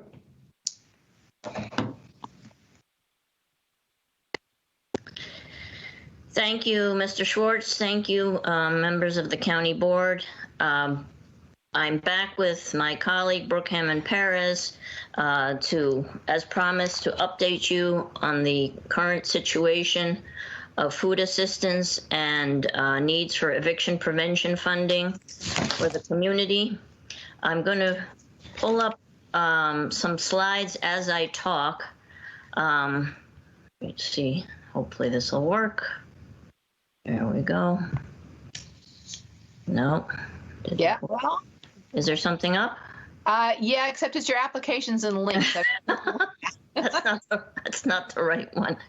You're getting close. Hold on 1 second. What is that? Hold on. Let me do this again. Although probably Brooke has it and Kendra probably has it too. This is the one I'm trying to get up. Okay. Can you see that? You got it. And it even looks like the right one. Okay. So we'll talk about food assistance first, and then we'll talk about eviction prevention funding. And excuse my dogs barking in the background. Between February and May of 2020, Arlington County saw an 84% increase in SNAP applications. I presented this to you the last time we spoke, but now it has data all the way through August, the first week of August. So you can see that we're basically hovering around double the amount of case applications that we had prior to COVID, although we're down from the peak that occurred in April. In addition, we have had a 23% increase in unduplicated number of households served by AFAC. These are the numbers. That's also from February to May. These are the numbers where we are now. AFAC is pretty much serving similar numbers to where they were in the beginning of the crisis, about 2,400 households per week. And of course, our home delivered meals has increased also through Meals on Wheels. Food insecurity is a continuing reality. This shows you basically, hold on a second, from February to July, unduplicated clients and households. So we reached a peak of about 9,000 individuals or 3,500 households back in May. And now we're just about at the 3,000 mark of households. The issue is that food insecurity is an ongoing problem, and in a recent report from the National Capital Area Food Bank, we expect there still to be food insecurity across the Washington, D.C. region, and perhaps a growing food insecurity. The Cooperative for Hunger-Free Arlington has done an amazing job being instrumental in addressing these immediate needs. However, moving forward, after discussions with Abby Raphael, Diane Kresh, Charlie Meng, myself, and Leslie Peterson from schools, we do believe that we need to have more backbone strength within our county government in order to address food insecurity as a basic need in our community. Similar to the way we staff our rental assistance with staff, we need to have a stronger bench strength for dealing with the issues of food insecurity. So part of today's request for additional assistance, which the county manager is presenting, is to establish a new food security coordinator position in the Department of Human Services, and to establish, and that would be basically have the following tasks of maintaining the updated data inventory of the food resources in Arlington, providing the regular communication to internal and external audiences about the food assistance, identifying ongoing food insecurity needs and providing solutions, and coordinating a coalition of stakeholders. We don't know how formal that will be, or what we want to call it, a task force or a coalition. The name is not really important. It's that we want to have on an ongoing basis a convening of all of the actors and stakeholders involved in the community who are providing ongoing food resources to the community, so that we can make sure for the long term we're looking at food insecurity and providing solutions. That's one part, so that we're requesting an FTE to be allocated to the Department of Human Services to serve in that role for the future. The second thing I wanted to mention is that AFAC openly and transparently says that they provide supplemental food assistance. And as you can see, they're now providing as many as 2,400 to 3,000 households per week. Nonetheless, there are still some households that do not access AFAC, whether it be for reasons of transportation or not feeling comfortable going to the distribution sites, whether it's not being their choice of food. We do find that there are households who do better by receiving a form of gift card in order to purchase groceries. So we did there was a pilot that was undertaken through APA and AHC, funded by the Arlington Community Foundation, where they were each given $25,000 to see how did it work? How did people respond to the gift cards? And the results were very positive in that people could actually take the gift card to the local store, buy the groceries they need, and then cook the kinds of meals that are more desirable for their household, nutritious-wise or culturally significant. We would like to expand that and create a pilot where we would be providing grocery gift cards to 500 families for a period of 6 months at a cost of $200 per family per month, about $50 worth of groceries a week. The total cost is $400,000 to potentially be also supplemented by another $200,000 by the Arlington Community Foundation.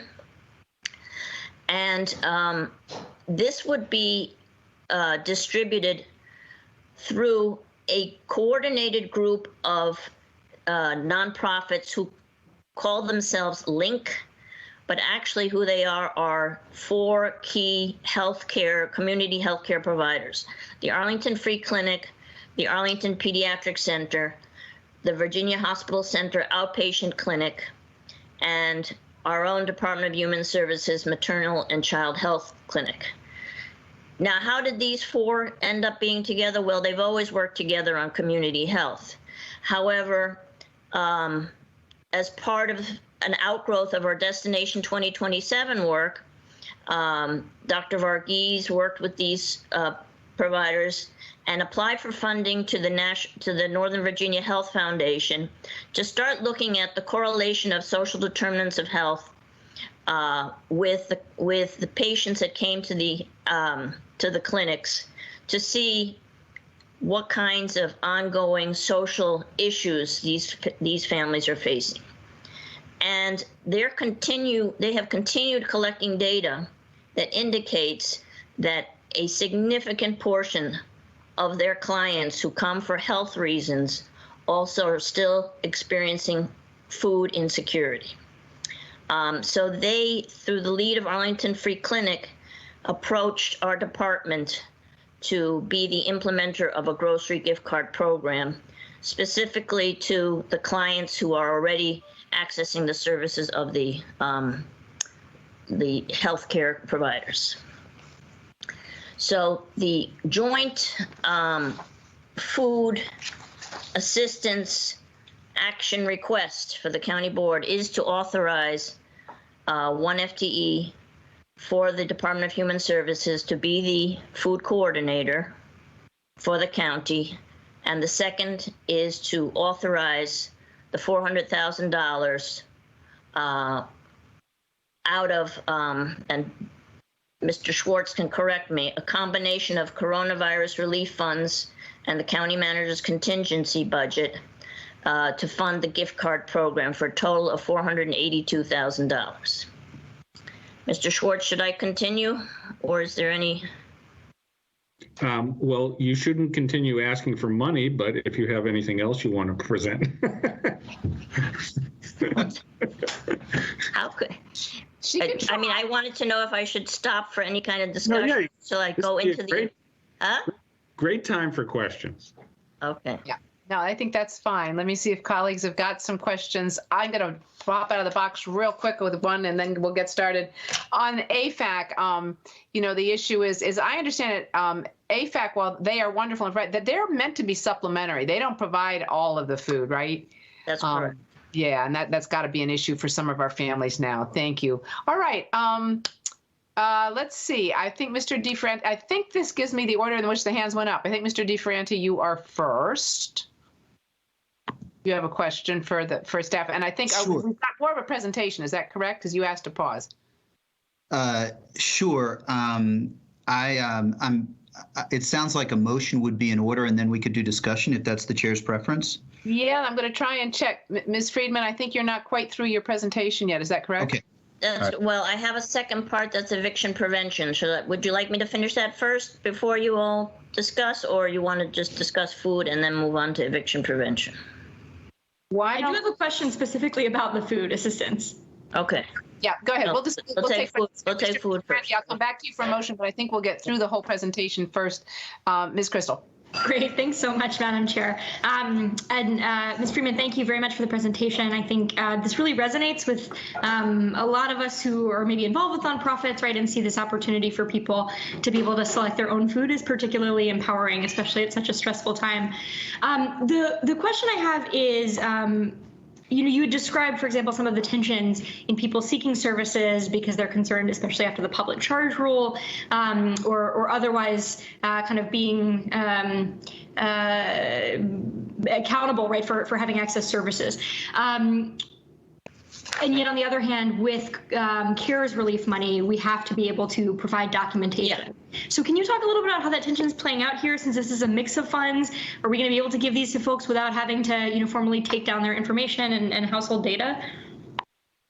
Well, these households are already known typically to the healthcare provider. So when they come in to see a healthcare provider, they are asked about other aspects of their life, including their food insecurity, their housing, their other needs. So we will obtain information about them as individuals, not, of course, about their citizenship, but we will be asking them their qualifying criteria will be basically that they're about 100% at income at or below 100% of the federal poverty level, which is what these 4 providers typically see. Okay, so these folks they've already been means tested for some programs. So so this may not be reaching the people who are afraid to get help. Well, it's interesting that the healthcare providers, because of the dire need of the lowest income and typically those who are uninsured because they're undocumented, right, and they can't access Medicaid, rely on these healthcare providers, the Arlington Free Clinic and Pediatric Center and the outpatient clinic and the maternity clinic for their health care. So they are that's their sort of trusted health provider. And so they typically fall at the very lowest income levels because they can't access any of the benefits that documented individuals would be able to. Does that answer your question? To some extent. So I guess the question I have is, and Mark, you want to weigh in? Mark, I don't know if you understood my question better before I try to reframe it. Okay, sorry. No, that was very informative.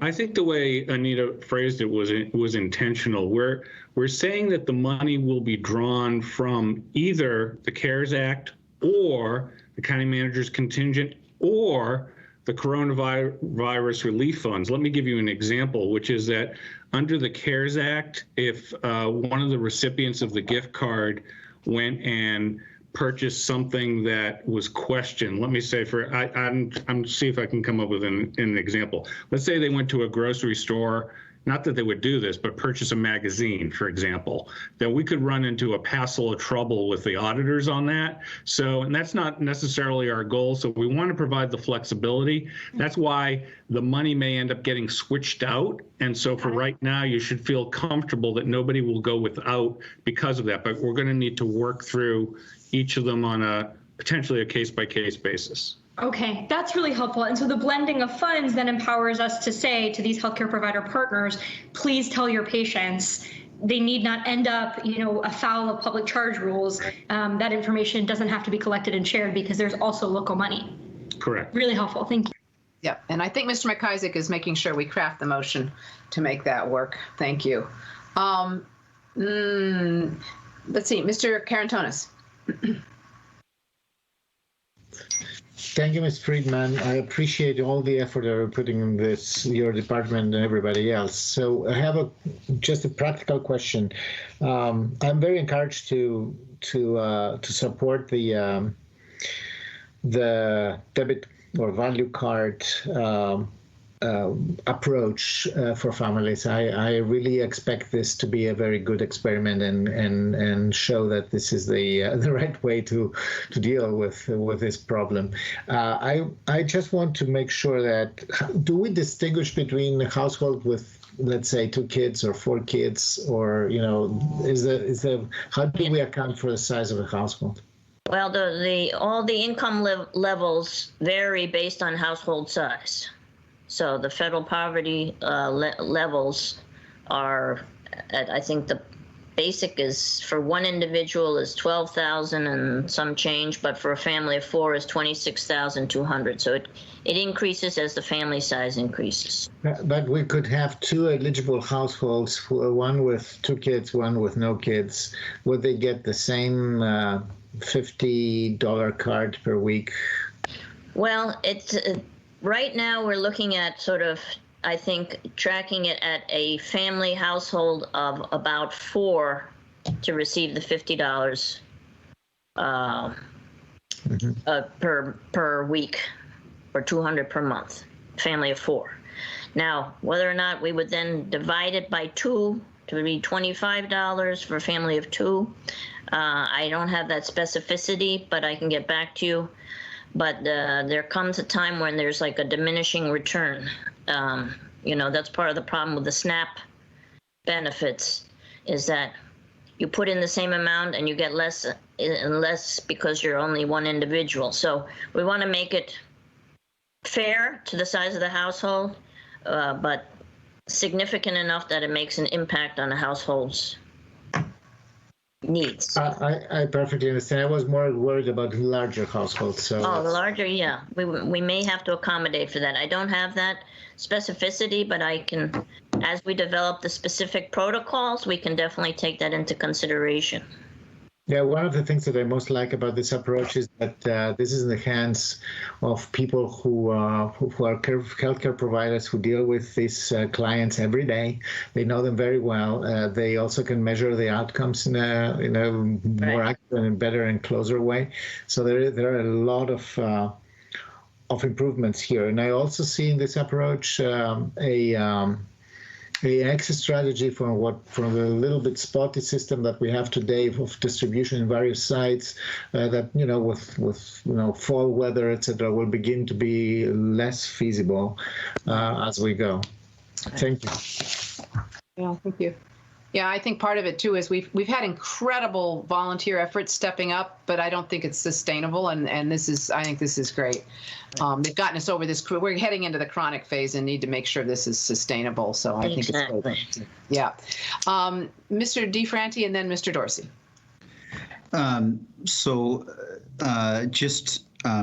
I'm thrilled about this, and just a big thank you to the manager and Anita and Brooke, who are working nonstop. You just alluded to all the private individuals who have worked on hunger, Madam Chair, and so I also think it's worth noting that Dr. Duran, we're going to 21 sites and counting, and Dr. Duran and Leslie Peterson, I know have been working on it, but it's great to see our superintendent leading us forward, and also our school community stepping up. That'll be, I believe, the first week in September, unless I'm incorrect, or maybe September 8th. But there's also the Community Foundation, and then Charlie Mang, and just I don't have a specific question. The job description is wonderful to see, and it's a culmination of the leadership on the Cooperative for Hunger-Free Arlington. I will note that I did speak to one advocate who pointed out that a ton has been done on hunger, and we did start this COVID period by putting $500,000 towards AFAC, and that's so long ago that I think you can forget it. But this is phenomenal, and I'm just a big thank you to you, Anita, and to the manager for all you're doing. Thank you. Mr. Dorsey. Thank you, Madam Chair. And Ms. Friedman, echoing my colleagues and being very appreciative of this work, I'm curious as to how we're going to conduct an analysis and a study of the pilot. Do you have a methodology in mind? What are you hoping to discover at the conclusion of this so that it can inform the development of policies and programs in the post-COVID world? Thank you, Mr. Dorsey, for that question. Yes, we will be doing, since part of the beauty of using these this link group is that they regularly conduct an assessment of different social determinants of health, different social indicators, housing, food stability, family stability, every time they have a contact with the client or the family. So we will definitely be recording sort of a pre-food insecurity kind of baseline before we implement the pilot, and then at different intervals during the 6 months, redo that sort of assessment and then see what kinds of progress there is on the level of stability as a result. And we will be able to get you that information. Terrific. I look forward to that. Thank you. Yeah, I think that's great to gather that information. Ms. Friedman, I wanted to ask you, could you talk just briefly about, I think it's called a food council. Obviously, some people are advocating we do that. I think a lot of places do that. I think we don't. Could you just talk a little bit about what that is and our thinking on it? Right. Well, through the efforts of the Cooperative for Hunger-Free Arlington, Abby and Diane and Leslie and Charlie brought together, sort of started creating more and more contacts with different food serving entities, and where we would maybe usually stay in our lane of, government and how government intersects with nonprofits. Now we have at the table churches and the Arlington Community Corps and PTA groups and, the Abuelitas group of grandma retired teachers who are checking in on their folks. So the whole stakeholder group has broadened, and it's a whole body of work. I mean, Abby has been doing this, with Diane's assistance, but it is a continued body of work that if we really want to have good data collection and ongoing participation of this wide array of stakeholders, we need to formalize it and staff it. And so whether we call it a food council, a task force,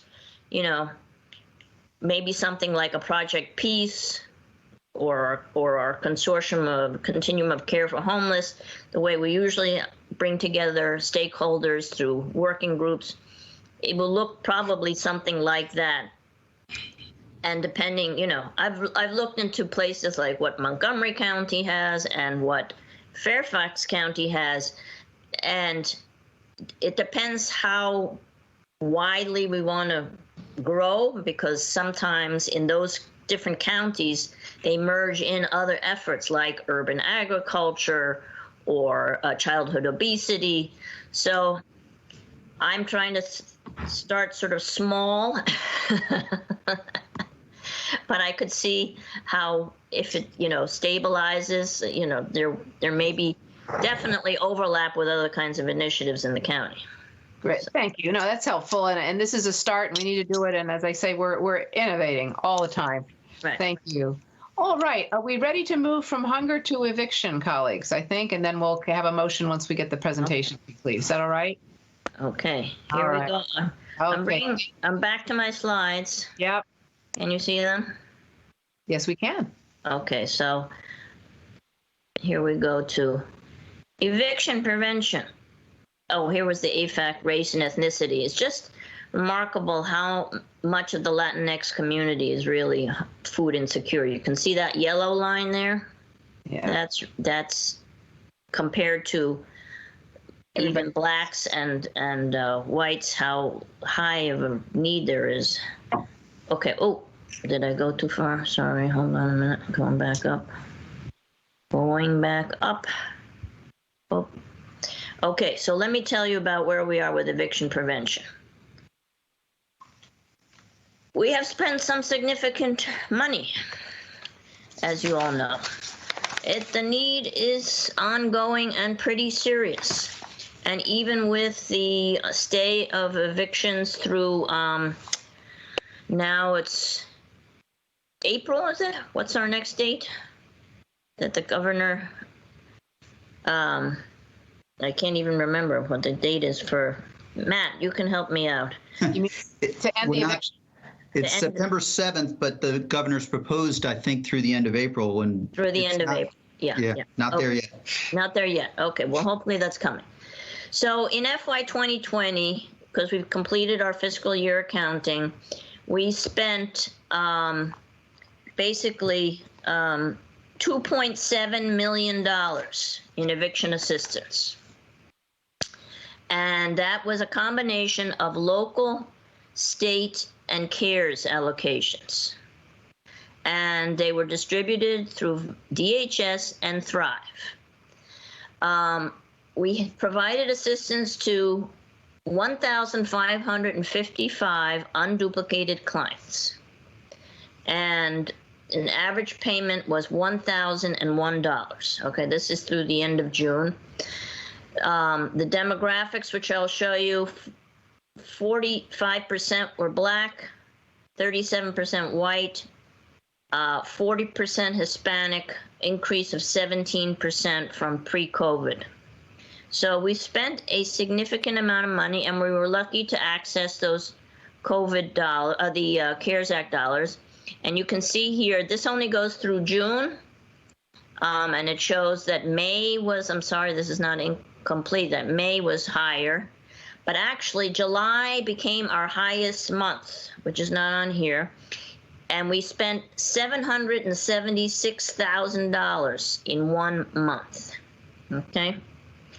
Now, in a normal year, we spend about $800,000 of local money, and then we'll get some state money. Maybe $1 million would be a year of a lot of spending for eviction prevention. So we're at $2.7 million for 2020. This is the per household, where this unfortunately only goes through June, but I have the numbers. And hold on, let me show you some unduplicated households.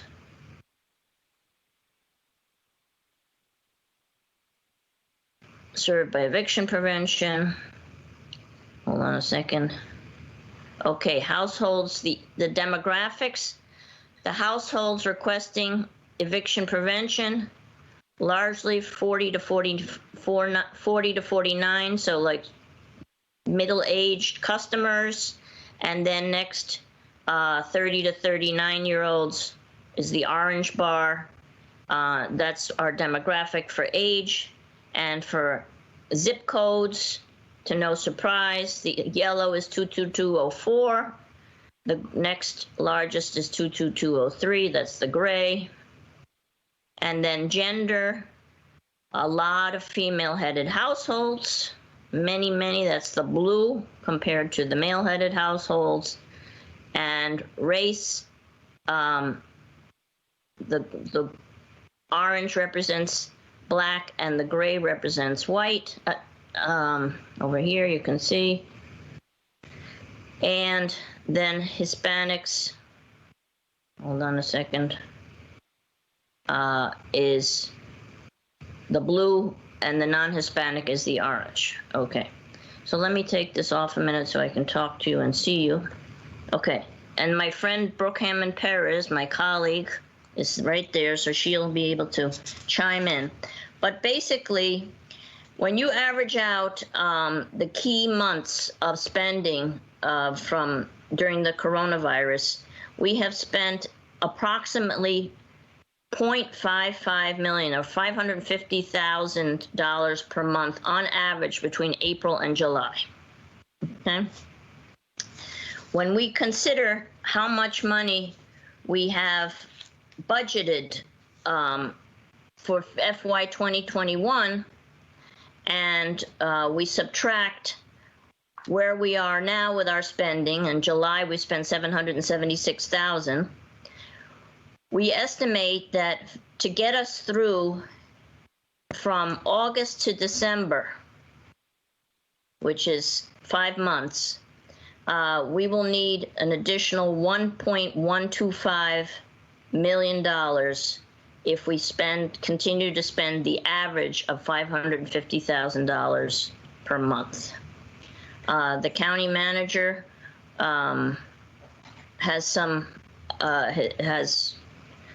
is supportive, and he has spoken to us about the ability to use coronavirus relief funds.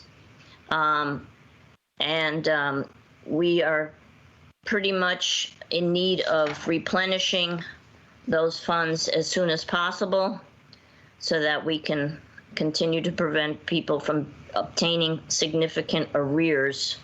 Even though they may not face eviction, they do accumulate the arrears. So, Mr. Schwartz, would you like to say what the county board action requested is? Or shall I say it? Go forth and utter. We are requesting an allocation of $1.125 million from the COVID-19 contingent account for eviction prevention and rent assistance for FY 2021 to get us through the December 2020 at the rate of $550,000 per month to continue to prevent people from accumulating significant arrears. Great, thank you. Brooke, did you want to add anything, Brooke Hammond Perez? Nope, you knocked it out of the park. Oh, all right. I paid her to say that. I should see if we have any speakers, colleague. Let me see if we have any speakers on this issue, and then we'll get to comments. I don't know if we do. Madam We Clerk? do not. We do not. We do not have any. All right, that's fine. All right. Let's see. Mr. DeFranti, do you want to go ahead and make the motion? Are you set to do that? Sure. Happy to. Let me just get to it. I'll move that we allocate $1.125 million from the COVID-19 contingent account 101-91102 for eviction prevention and rent assistance appropriated in fiscal year 2021 from the coronavirus relief funds distributed from the Commonwealth of Virginia, and that we authorize a 1.0 permanent full-time employee in DHS Economic Independence Division and allocate $482,000 from a combination of coronavirus relief funds and the county manager's contingent for the position and the grocery gift card program. Second. Great. All right, moved and seconded. Thank you. Do you want to speak to your motion?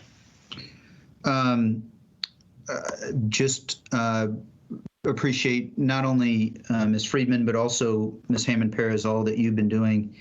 I note that in the attachment to the two-page memo, there's a reference to those who are seeking our assistance. And for me, this gets to serving those most in need, but also, unfortunately, the overrepresentation of those most in need in groups and our African American and Latinx population. So this also seems to me a critical priority given the last 6 months and the racial justice and equity that racial equity that we've been trying to work on. So I'll be supportive.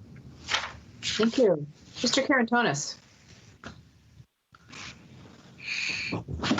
Thank you, Madam Chair, and thank you, Ms. Friedman, Ms. Hammond-Perez, and everybody who has been working on this. I have one question. What does it mean, significant arrears? I know that, and it's very clear, we have to make it everybody very clear. The significant arrears, what they cause actually, it's not only the stress and, the burden that these households are experiencing right now. It's also leading to self-evictions and and this is significant. We really want to avoid self-evictions as well, not only evictions in terms of, judicial process of people losing their homes, but also people being desperate and walking out. So what does significant arrears mean, and how will this money produce some sort of, confidence that these households can live with until the end of the year? Well, I think and I'll ask Brooke to chime in, but I think that knowing that we have a steady stream of, a positive balance sheet for an extended period of time, then gives us the confidence to be able to say to clients in need, we will be able to support you. So that's number one. And without that, it's not always, obviously we know the goodwill and intention of the county board and the county manager, but having the sort of positive balance sheet allows one to have one's working staff speak with more confidence about the likelihood of a family who's seeking assistance to receive it. Brooke can probably tell you more details. We said there was an average payment of $1,001 to these 1,555 unduplicated households, but the households came in multiple times. And so there's, usually it's not just 1 month at a time. People come in and they typically owe several months behind. And by the time we are able to get all the paperwork together, often there's another month that's been tacked on. So, the CARES Act money, or rather the CDBG monies, had a maximum of $1,500, but we did not put a maximum on some of the local funding intentionally because the rents are very high, right? Brooke, I don't know if you have more specifics about the amounts that people request. Yeah, that's right. We don't have a maximum on the local funding, and our rent and mortgage relief program, so RMRP funding from the state that came through, the $450,000, also allows us to pay for arrears from April 1st to date. And that is a new thing that they've changed so that we can more easily spend down that money. So that's been very helpful. And to Anita's point earlier, I think it's important. We have 23 caseworkers that are working with individuals who call in for eviction prevention assistance, and to be able to tell those clients that they're working with, we're here to help you because they're calling in and they're in a state of crisis. And so to your point, Mr. Karantonis, about, the self-eviction, people feel like they're just so underwater that they've got to get out.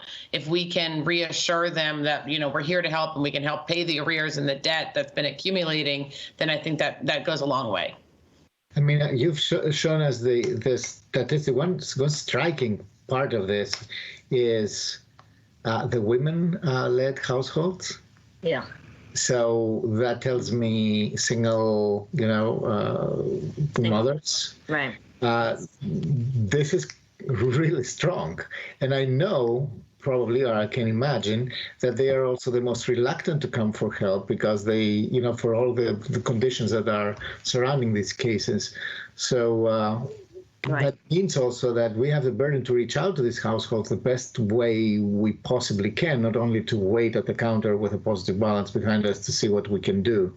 So, reduce red tape, make ourselves more accessible, go where they are, and use the organizations that know, just like we do with the gift cards, or I want to call them value cards. Right. All right. Yeah, thank you. That was my first question. Darcy. Thank you, Madam Chair. The automatic stabilizers that we have in this country when we hit downturns have long been insufficient, and the one-time stimulus has worked its way out, and there's no at least clear prospects as to whether it will return. So I want to home in on the 700,000 burn rate in July and really explore whether that's our new normal without any of these stabilizers being in effect or any other stimulus. And are we prepared if we need a supplemental appropriation to what's being requested now to get us through the end of the year? So I guess that's a combination for both Ms. Hammond-Perez and Ms. Friedman, and also you, Mr. Schwartz. Well, I think one of the difficulties in calculating is we know the crisis has been, it seems like forever, but in reality, a duration of no more than, from March till now. So we don't even have 6 months of data practically.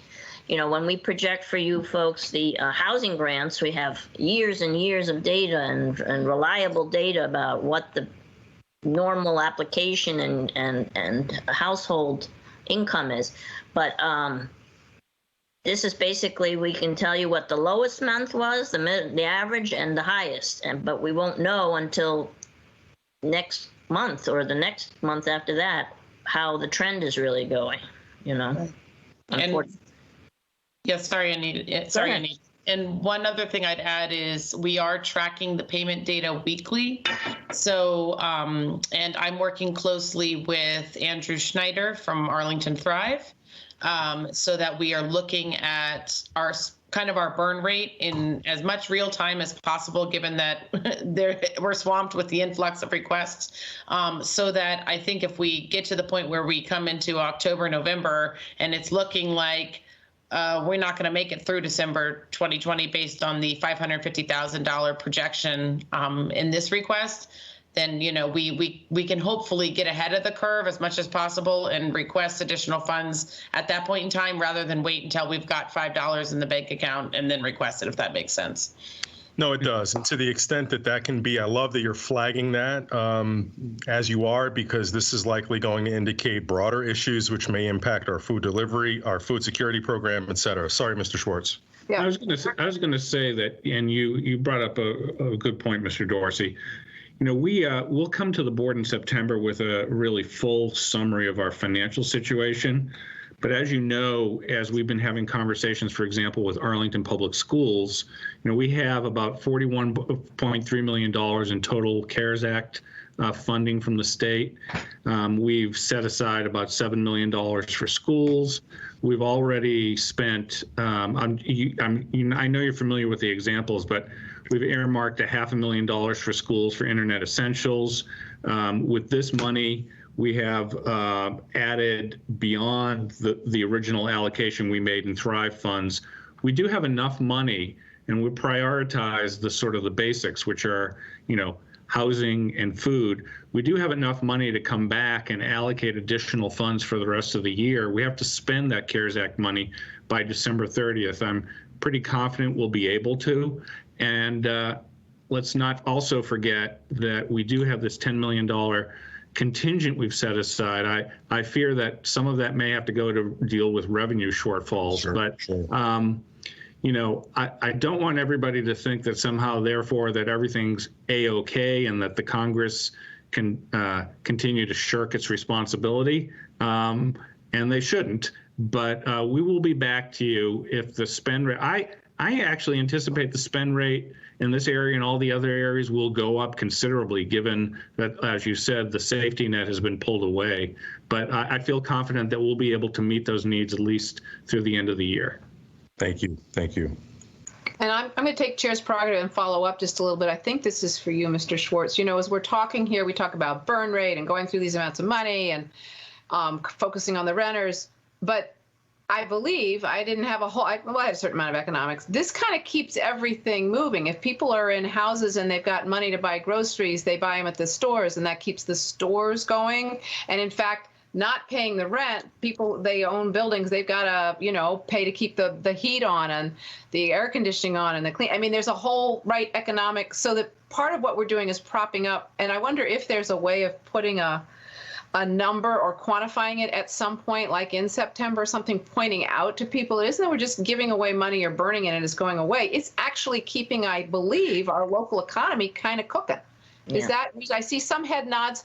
Mr. Schwartz is looking skeptical. No, I mean, I was going to actually, when we're done, call Mr. Dorsey and ask him to run the analysis for me because. Yes. We'll calculate the multiplier effect from this. We'll have a great study at the end of COVID, but give us some time to get through the pandemic first. Okay, I will. Multiplier, that was the word, that was the money, that was the money. That was the word I was looking for. But it sure would be good to have some of that as we talk about this. It just worries me that some people listening, they don't, it's important that people understand why the federal government needs to step up, why we do this. It's to keep us all going so it all just doesn't fall apart. And sometimes that gets lost, I think, in the discussion. So thank you. You're smiling, Mr. Dorsey. I look forward to that multiplier effect analysis. Thank you. All right. Next on my lineup of hands, I see Mr. DeFranti. I think maybe Ms. Crystal is before. Do you want? Okay. Oh, I'm sorry. I was just going down the thing. Ms. Crystal, sorry. Apologies. You're muted, Katie. Thank you. So I really just appreciate the presentation. I think the magnitude both of the problem and the threat and the county's unprecedented effort to keep our fellow Arlingtonians in their homes. It was really compelling as you all presented it. Mr. Carantonis described something that I think is really actually one of our biggest problems, particularly given that we now have legal services at the point of, an eviction hearing in the general district court, but this problem of self-eviction. We know that there are so many people, particularly who feel vulnerable for a variety of reasons, including immigration status, who won't even let it get to court. They'll leave and find themselves in, all kinds of dangerous situations. So we talked, I think, when you were last with us about legal services at the GDC and what you all had been doing, which, I think was tremendously effective, right? We saw that stave off a lot of evictions when the eviction court reopened. I wondered, I know in the past we've engaged with legal services providers to do tenant information sessions, sort of know your rights as a tenant.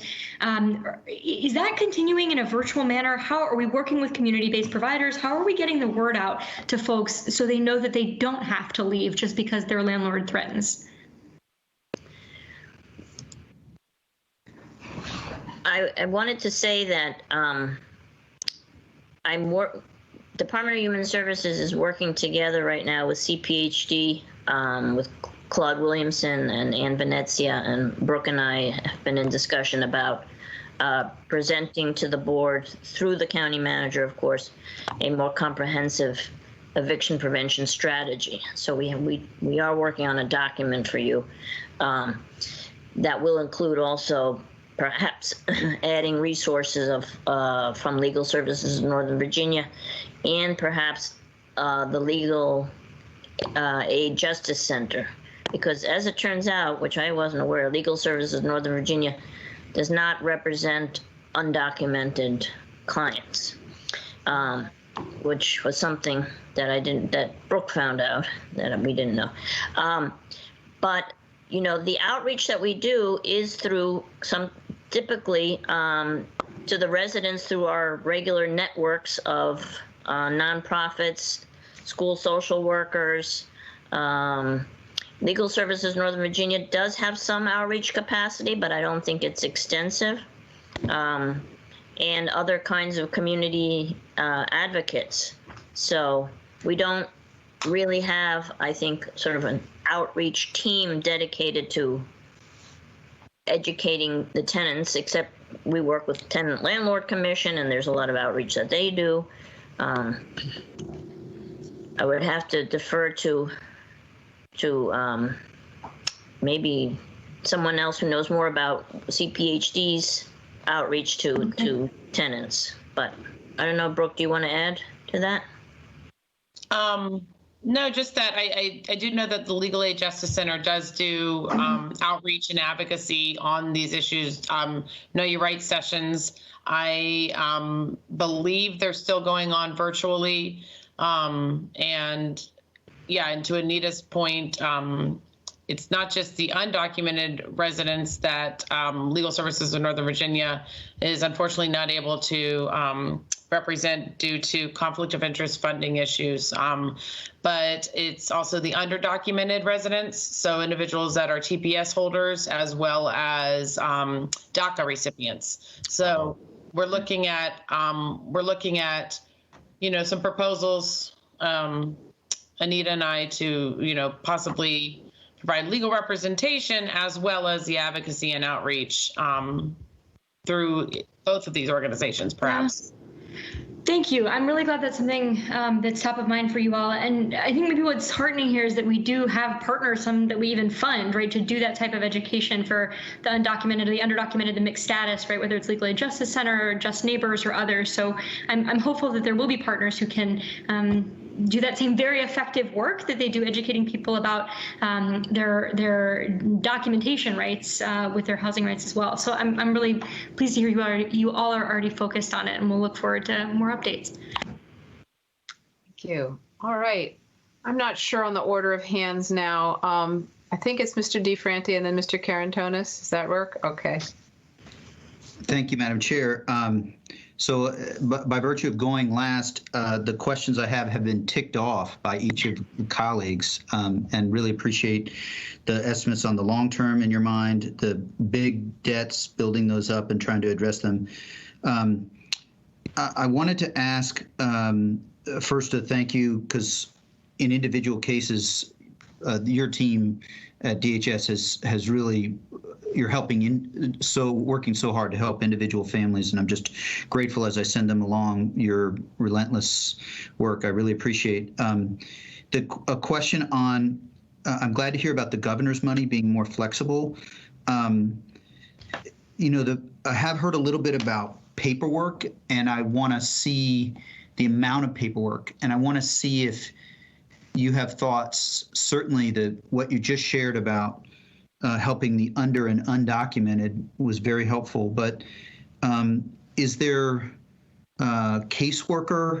additional caseworker resources, or I'm thrilled. I hope that this food person may eventually be able to take some of the weight off of you, Ms. Hammond-Perez, just additional work.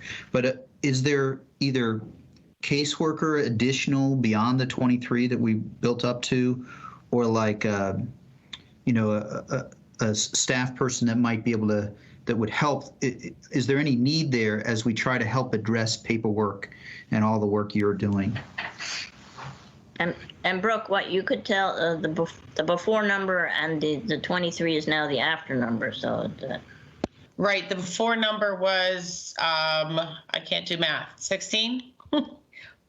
So we've hired 7. Temporary.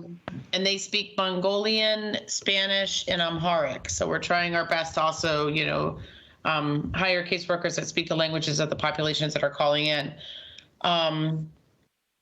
I think it's really going to depend on the numbers and if there's an increase in demand and we feel like we're getting backed up, then talking with Anita to determine if we need to hire additional assistance. I don't know, Anita, if you have anything you want to add. Well, they're temporary workers, right? So they're not receiving benefits, but.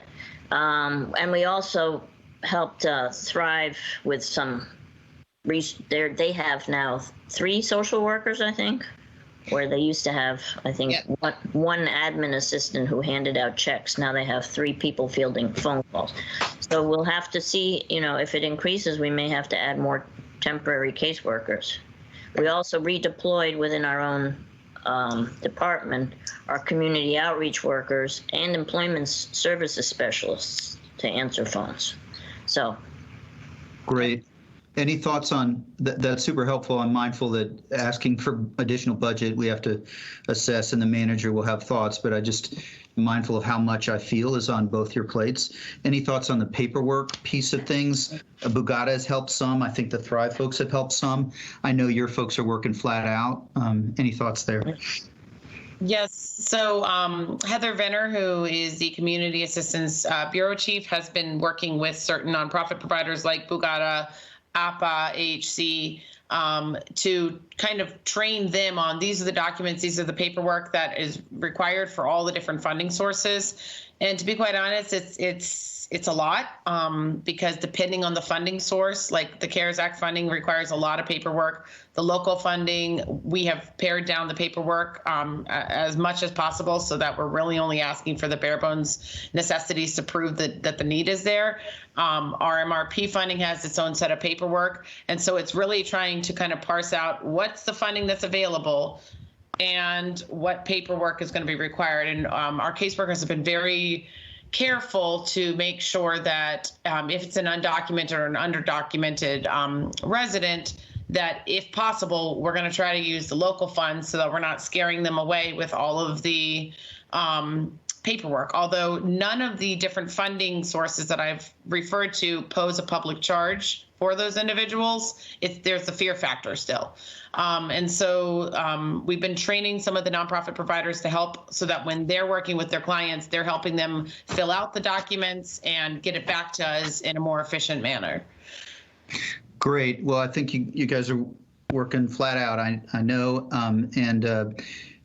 I guess on the paperwork, I just hope that we would, keeping that enough pipeline and certainty of the private funding. We want to rely on the CARES and get it spent.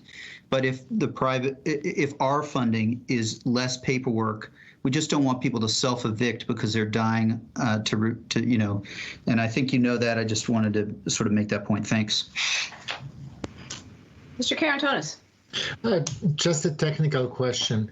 So basically, eviction prevention spending is the spending that tries to manage the arrears and bring the tenant to current, and then it's rental assistance kicking in, right? Correct? Do I understand it correctly? Okay. Yes. That for me was important because so basically the other thing that's important to me is to be able to correlate that with employment, which is I understand, an additional layer. That's maybe for the September meeting to discuss, because for me this is the most important thing, right? This is a stabilizing factor. This is what would, by the way, the worst thing for multipliers is when there is uncertainty, and that depresses the willingness of these households to participate in the economy. That's my problem. We'd be happy to update you on employment at any time, because Ms. Harriman Perez also oversees the Arlington Employment Center, and we've been conducting virtual job fairs with some success, I would say, right? Yes. Very cool platforms where people go into little meeting rooms and have an interview all virtually. And we've had, I think our last job fair had over 250 participants. Wow, that's great. Okay. Okay. All right. Quick question. I believe we're getting a better relationship with schools now through this pandemic, and that all of this outreach and trust and stuff. I think the schools often, teachers and they're more trusted than maybe DHS with the unfortunate acronym that you guys have got. So I just kind of wanted to, I guess, just a little assurance that is you're kind of continuing to work on that and build up that relationship, because I think that's so important. Thank you.